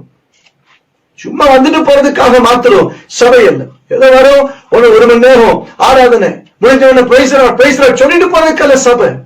எனக்கு சபை என்பது ஒரு குடும்பம். அது குடும்பத்துல ஒருவரை ஒருவர் தாங்கணும், ஒருவருக்காய் ஒருவர் ஊக்கமாய் ஜெபிக்கணும், ஒருவரை ஒருவர் உற்சாகப்படுத்தணும். சபைக்குள்ள குறை பேசிக் கொண்டிருக்க கூடாது. பிரசங்க சரியில்லை, ஆராதனை சரியில்லை, குறை பேசுவது பிசாசுடைய ஆவி. நீங்க தேவ சமூகத்துல கடுமையானவர்களை நிறைவு கொண்டு வர வேண்டும். நீங்க ஜெபிக்கணும். மூன்றாவது எது முக்கியம் தெரியுமா? நம்முடைய தேசம் நமக்கு ரொம்ப முக்கியம். நம்ம தேசத்தில் இருக்க முக்கியமானவர்களுக்காக நம்ம ஜெபிக்கணும். தேச தலைவர்களுக்காக நீங்க ஜெபிக்கணும். தேசத்தில் உள்ள ஒவ்வொரு மாநிலங்களுக்காக, மாநிலத்தை ஆளுகிற எனக்கு முதல்வர்களுக்காக, மாநில கவர்னர்களுக்காக ஜெபிக்கணும். எனக்கு அருமை 138 கோடி ஜனம் கொண்ட பெரிய தேசம் நம்முடைய தேசத்துக்காக ஜெபிக்கணும். 3 காரியம் சொன்னேன்.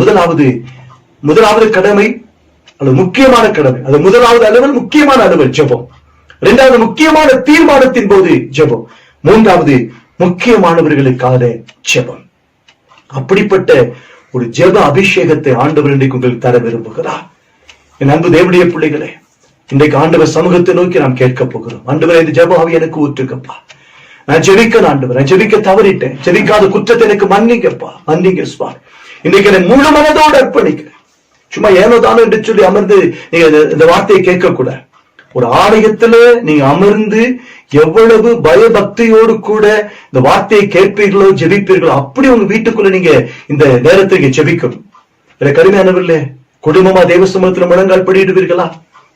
தேவனுடைய சமூகத்தை நோக்கி நாம ஜெபிக்க போகிறோம். தேவனுடைய கரம் நீங்க இருக்கிற இடத்துல இறங்கி வரப்போகிறது. அவர் கிட்டத்துக்கு மாத்திர தெய்வம் அல்ல, தூரத்துக்கும் தெய்வம். தலைகளை தாழ்த்தலாமா? கண்களை மூடலாம். நீங்கள் அதிகமாக இந்த உலகத்தில் நேசிக்கிறீர்கள். பரலோகத்தில் பரிசுத்தம் உள்ள பிதாவே, உமால் ஆசீர்வதிக்கப்பட்ட இந்த நல்ல காலை நேரத்துக்காக நன்றி நிறைந்த உள்ளத்தோடு நாங்கள் உம்மை துதிக்கிறோம், ஸ்தோத்திரிக்கிறோம் அப்பா. திருச்சபையோடு இணைந்து ஆண்டவரே இந்த கடினமான காலத்தில் உம்மை ஆராதிக்க தந்த வாய்ப்புக்காக உம்மை ஸ்தோத்திரிக்கிறோம். சீக்கிரம் இந்த நிலை கடந்து போகும் ஆண்டவரே. நாங்கள் சபையாய் கூடி வந்தவை ஆராதிக்க போகிறோம், அதற்காக நன்றி செலுத்துகிறோம் ஆண்டவரே. அன்பு திருச்சபை மக்கள் நம்முடைய கிருபை உள்ள கரத்தில் ஒப்புக் கொடுத்து நான் ஜெபிக்கிறேன் ஆண்டவரே. திருச்சபை ஜெபிக்காத குற்றத்தைகளுக்கு மன்னியும், ஜெபத்தை உதாசீனப்படுத்தின குற்றத்தைகளுக்கு மன்னிங்க சுவாமி. ஆண்டவரை முதல் அலுவலாய், ஆண்டவரை முக்கியமான அலுவலாய் ஒரு நாளுக்கு ஜெபத்தை நினைக்க தவறிட்டோம் ஆண்டவரை. இந்த குற்றத்தை மன்னிங்கப்பா. இன்னைக்கு நாங்கள் தீர்மானிக்கிறோம், ஒவ்வொரு நாள் ஆண்டவரை ஆயத்தமாகி உடைய சமூகத்தில் வந்து காலமே நிற்கிற ஒரு அனுபவம் எங்களுக்கு வேணும் ஆண்டவரே. யாரெல்லாம் அதை வாஞ்சித்து கேட்கிறார்களோ இப்பொழுது அவர்கள் மேல் அந்த அபிஷேகம் இயேசுவின் நாமத்தில் இறங்கி வருவதாக. அநேகம் ஜெபிக்கிறாங்கப்பா. அதிகால ஜெபத்தை இழந்துட்டேன், அந்த கிருபையை தாரும் என்று சொல்லி அநேகம் ஜெபிக்கிறாங்க. ஜெபிக்கிற ஒவ்வொரு பிள்ளையின் மேல் இப்பொழுது அபிஷேகம் இயேசுவின் நாமத்தில் இறங்குவதாக. தளர்ந்த கைகள் திறன் அடையட்டும், தள்ளாடுகிற முழங்கால் திறன் அடையட்டும் சுவாமி, அடையட்டையா ஆண்டவரே. வாலிப நாட்கள்ல திருமணத்துக்கு முன்பதாக நான் அதிகாலை எழுப்பி ஜெபித்தேன். ஆனா இப்ப ஜெப அனுபவம் எனக்கு இல்ல. சூழ்நிலை, குடும்பம், வேலை, ஆண்டவரை காரணம் சொல்லிக் கொண்டிருக்க எல்லாவற்றையும் கடந்து ஜெபிக்கிற ஒரு ஜெப அபிஷேகம் இப்பொழுது இயேசுவின் நாமத்தில் ஒவ்வொருவர்கள் இறங்குவதாக. ஒவ்வொருவரையும் ஜெப ஆவியால் நிரப்புவீராக. ஓ தேவனுடைய கரம் ஒவ்வொருவரை தொடுவதாக. Thank you Lord. வானம் திறக்கப்படுவதற்காய் நன்றி. ஜெப அபிஷேகம் ஒவ்வொருவர்கள் இறங்குவதற்காய் நன்றி. ஜெபிக்க இருக்கிற எல்லா தடைகள் மாறுவதற்காய் நன்றி. தளர்ந்த கைகள் திறன் அடைவதற்காய் நன்றி. தள்ளாடுகிற முழங்கால்கள் திறன் அடைவதற்காய் நன்றி. நன்றி, கோடான கோடி நன்றி சுவாமி. முக்கியமான தீர்மானத்தின் போது தேவ ஆலோசனைக்காய் ஜெபிக்கிற அந்த கிருபையை எங்க திருச்சபைக்குத்தாங்க. எங்க குடும்பம் ரொம்ப முக்கியம்ப்பா. எங்க திருச்சபை ரொம்ப முக்கியம். நாங்க வாடுகிற தேசம், மாநிலம் ரொம்ப முக்கியம். அதற்காக ஜெபிக்க எங்களுக்கு கிருபை தாங்க நாங்க ஜெபிக்கிறோம். இந்த சத்தத்தை கேட்டுக்கொண்டிருக்கிற ஒவ்வொரு திருச்சபை மக்களையும் இயேசு கிறிஸ்துவின் நாமத்தில் ஆசீர்வதிக்கிறதப்பா. யார் யார் என்னென்ன தேவையோடு இப்ப ஜெபித்துக் கொண்டிருக்கிறார்களோ அவருடைய தேவைகளுக்காக ஜெபிக்கிறேன். சுகவீனமாய் ஜெபிக்கிற ஒவ்வொரு சரீரத்திலும் இப்பொழுது தேவனுடைய சுகமளிக்கிற வல்லமை நசரேயனாகிய இயேசுவின் நாமத்தில் இறங்குவதாக. சகல வியாதிகளை இயேசுவின் நாமத்தில் கடிந்து கொள்ளுகிறேன். இயேசுவின் நாமத்தில் சுகம் உண்டாவதாக.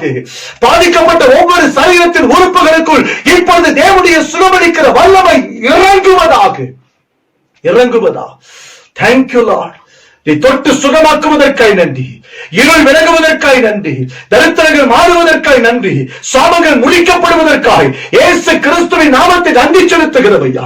படித்து முடித்து வேலையற்றிருக்கிற பிள்ளைகளுக்காய் ஜெபிக்கிறேன். திருமணத்துக்கு ஆயத்தமாகிற பிள்ளைகளுக்காய் ஜெபிக்கிறேன். குழந்தை இல்லாதவர்களுக்காய் ஜெபிக்கிறேன். கற்பம் திறக்கப்படுவதாக. பிரசவத்தை எதிர்நோக்கி இருக்கிற பிள்ளைகளுக்கு அற்புதம் செய்யும். ப்ரமோஷனை டிரான்ஸ்பரை எதிர்பார்த்திருக்கிற பிள்ளைகளுக்கு அற்புதம் செய்தருளுவீராக. எல்லா கடன் பாரத்திலிருந்து ஆண்டவரை விடுதலை தாரும் என்று ஜெபிக்கிற பிள்ளைகளுக்காக ஜெபிக்கிற அற்புதம் செய்யுங்கப்பா. ஒவ்வொரு குடும்பத்தையும் ஆசீர்வதிங்கப்பா.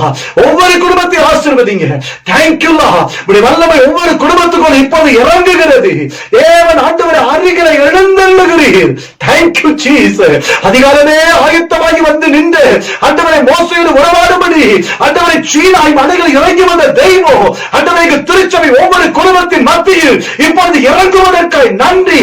அவர்களை தொட்டு ஆசீர்வதிப்பதற்காய் நன்றி. நன்றி, கோடான கோடி நன்றி சுவாமி. எங்கள் ஆயிரக்காய் ஜெபிக்கிறோம், ஆயிரமாவுக்காய் ஜெபிக்கிறோம், பிள்ளைகளுக்காய் ஜெபிக்கிறோம், கமிட்டிக்காய் ஜெபிக்கிறோம். ஆசீர்வதிங்கப்பா. சீக்கிரம் ஆண்டவரே இந்த பிரதேசத்தில் இருக்கிற இந்த கொரோனா சூழ்நிலைகள் மாறட்டும். ஆண்டவரே ஒரு அற்புதம் செய்யுங்க. சீக்கிர தளர்வுகள் ஆண்டவரை கர்த்தாவே அறிவிக்கப்பட்ட சகஜமான சூழ்நிலைகள் திரும்பட்டும் என்று சொல்லி ஜெபிக்கிறேன்ப்பா. தாமதித்தால் மீண்டும் நாங்கள் சந்திக்கிறோம். வரிகள் வரியில் எடுத்துக் கொடுப்ப கர்த்தர் உதவி செய்யும். நான் பிரயோஜனமான ஊழியக்காரன். நீ சொன்னதை ஆண்டவரை சொல்லி இருக்கிற உங்க நாம மாத்திர மகிமைப்படணும்ப்பா. நான் ஒண்ணுக்கு முதல்ல அப்பிரயோஜனமானவர் ஆண்டவர். நீங்க மகிமைப்படுங்கப்பா. எல்லா துதிக்கான மகிமை உமக்கு. ஜெபத்தை கேட்டதற்காக நன்றி செலுத்துகிறோம். இரட்சகரும் மீட்பருமாய் இருக்கிற இயேசு கிறிஸ்துவின் மூலம் ஜெபிக்கிறோம் பரிசுத்தம் உள்ள நல்ல பிதாவே. ஆமென், ஆமென். God bless you. கர்த்தர் உங்களை ஆசீர்வதிப்பார். தொடர்ந்து உங்களுக்காக, உங்க திருச்சபைக்காக நாங்கள் ஜெபிக்கிறோம். எங்களுக்காக இந்த கொடைக்கானல் பட்டணத்தை மையமாக வைத்து ஊழியம் செய்கிற எங்களுக்காக, எனக்காக, என் மனைவிக்காக, என் பிள்ளைகளுக்காக, எங்கள் ஊழியர்களுக்காக நீங்கள் ஜெபித்துக் கொள்ளுங்கள். கர்த்தர் உங்களை ஆசீர்வதிப்பார். கர்த்தருடைய வருகை தாமதிக்குமானால் சந்திப்பு வருகின்ற வரைகள் ஆண்டவர் எடுத்துக்கொள்ள ஆண்டவர் அனுக்கிரகம் செய்வார். God bless you. God bless you. கர்த்தருடைய ஆசீர்வதிப்பார். ஆமென்.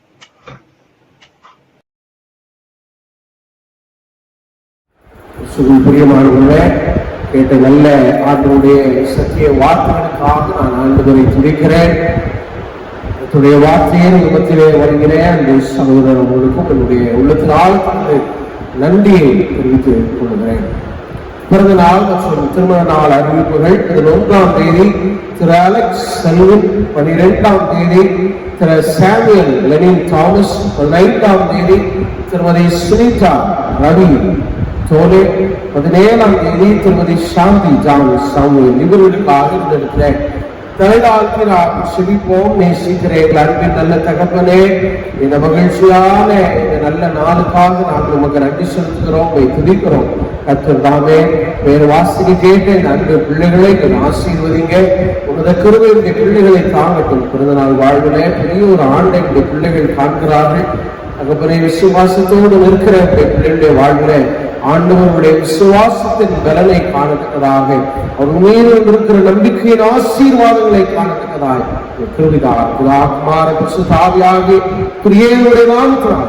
ஆசீர்வதிக்கிறோம், வாழ்த்துகிறோம். சாட்சிகளை கேட்க கருவிதார் இயேசு கிறிஸ்துவின் வல்லமையுள்ள நாட்கள் வேண்டுகிறோம் எங்கள் ஜீவனுள்ள நல்ல பிதாவே.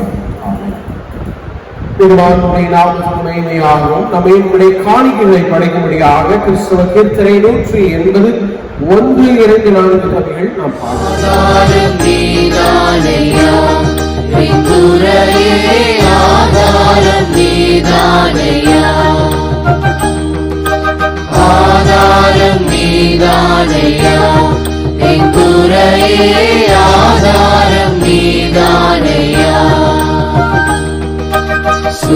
சூதாமுலகில் நான் தீரால் மயங்கையில், சூதாமுலகில் நான் தீரால் மயங்கையில், ஆதாரம் நீதானையா என் துறையே, ஆதாரம் நீதானையா,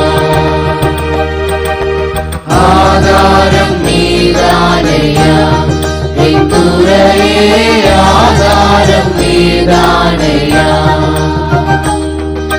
மாதா பிதாவினை தீராய் மதிக்கையில், மாதா பிதாவினை தீராய் மதிக்கையில், மற்றோர்க்கு பற்றேதையா எளியன் மேல் மற்றோர் நீதானையா, எளியனுக்கு ஆதாரம் நீதானையா, என் துறையே ஆதாரம் நீதானையா.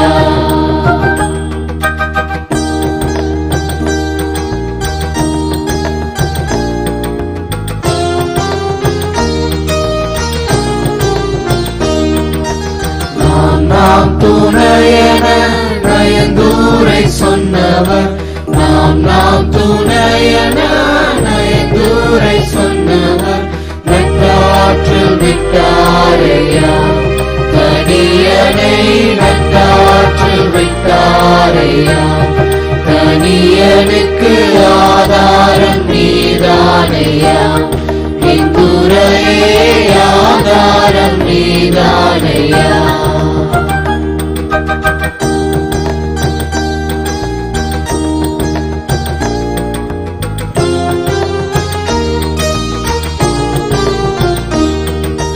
சோதனை அடைந்து வேதனை தொடர்ந்து, சோதனை அடைந்து வேதனை தொடர்ந்து, துக்கம் மிகும் வேளையில் என் சுயமே துக்கம் மிகும் வேளையில், உந்தாசனுக்கு ஆதாரம் நீதானையா, என் துறையே ஆதாரம் நீதானையா.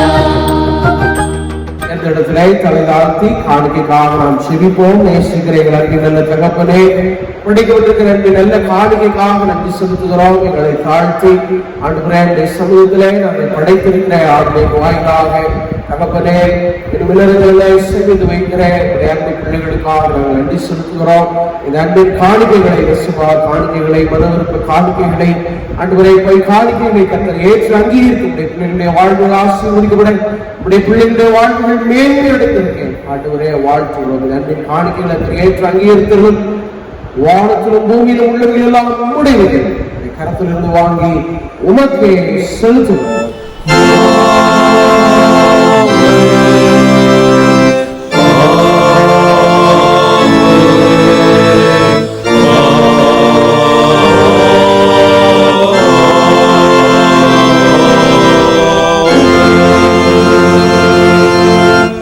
எல்லாவற்றுக்கும் மேலான தேவ சமாதானங்களோடு நீங்கள் தேவனையும் அவருடைய குமாரனாகிய நம்முடைய நாதர் இயேசு கிறிஸ்துவை பற்றிய அறிவிலும் நன்கு உழைத்திருக்கும்படி உங்கள் இதயத்தையும் சிந்தையும் காக்கடவது பிதா குமார் பரிசுத்த ஆவியாகிய திரியனுடைய ஆசீர்வாதம் உங்கள் அனைவரோடு நின்று சதா காலங்களிலும் நிலைத்திருக்க கடவுள்.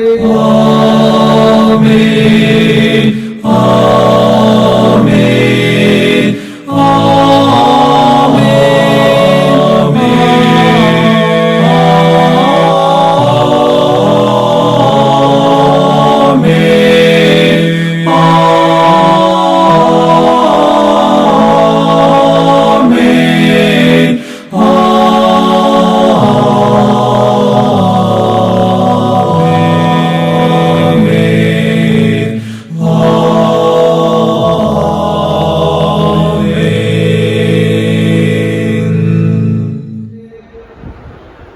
நிறைவு கீதமாக முடிவு கவி 4 நாம் பாடுவோம்.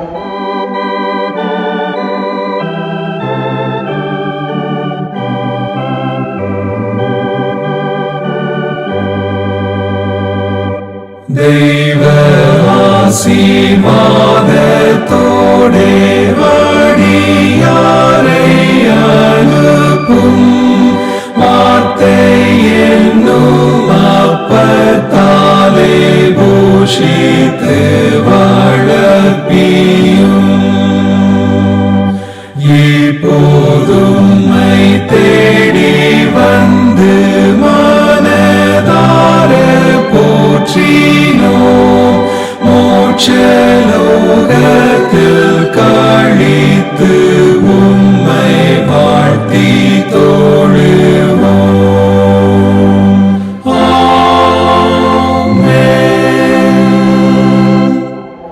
என் ஆத்துமாவே கர்த்தரை ஸ்தோத்திரி, முழுவதுமே சாமி ஸ்தோத்திரி. என் ஆத்துமாவே எங்களை ஸ்தோத்திரி, சகல வாழ்வாரே. ஆமென். கடல் குமுறும் கரை உடையும் கப்பல் கவிழும் பெரும் நாசம் போக்குவரத்து யாவும் நிற்கும் இனி உலகம் என்பதில்லை வாக்கு மாறா வேதம் கூறும் வார்த்தை யாவும் நிறைவேறும் நானோ ஆடி மிக பாடி என் நேசருடன் சேர்வேன் அல்லேலூயா அல்லேலூயா அல்லேலூயா அல்லேலூயா அல்லேலூயா அல்லேலூயா அல்லேலூயா அல்லேலூயா அல்லேலூயா அல்லேலூயா அல்லேலூயா அல்லேலூயா அல்லேலூயா அல்லேலூயா அல்லேலூயா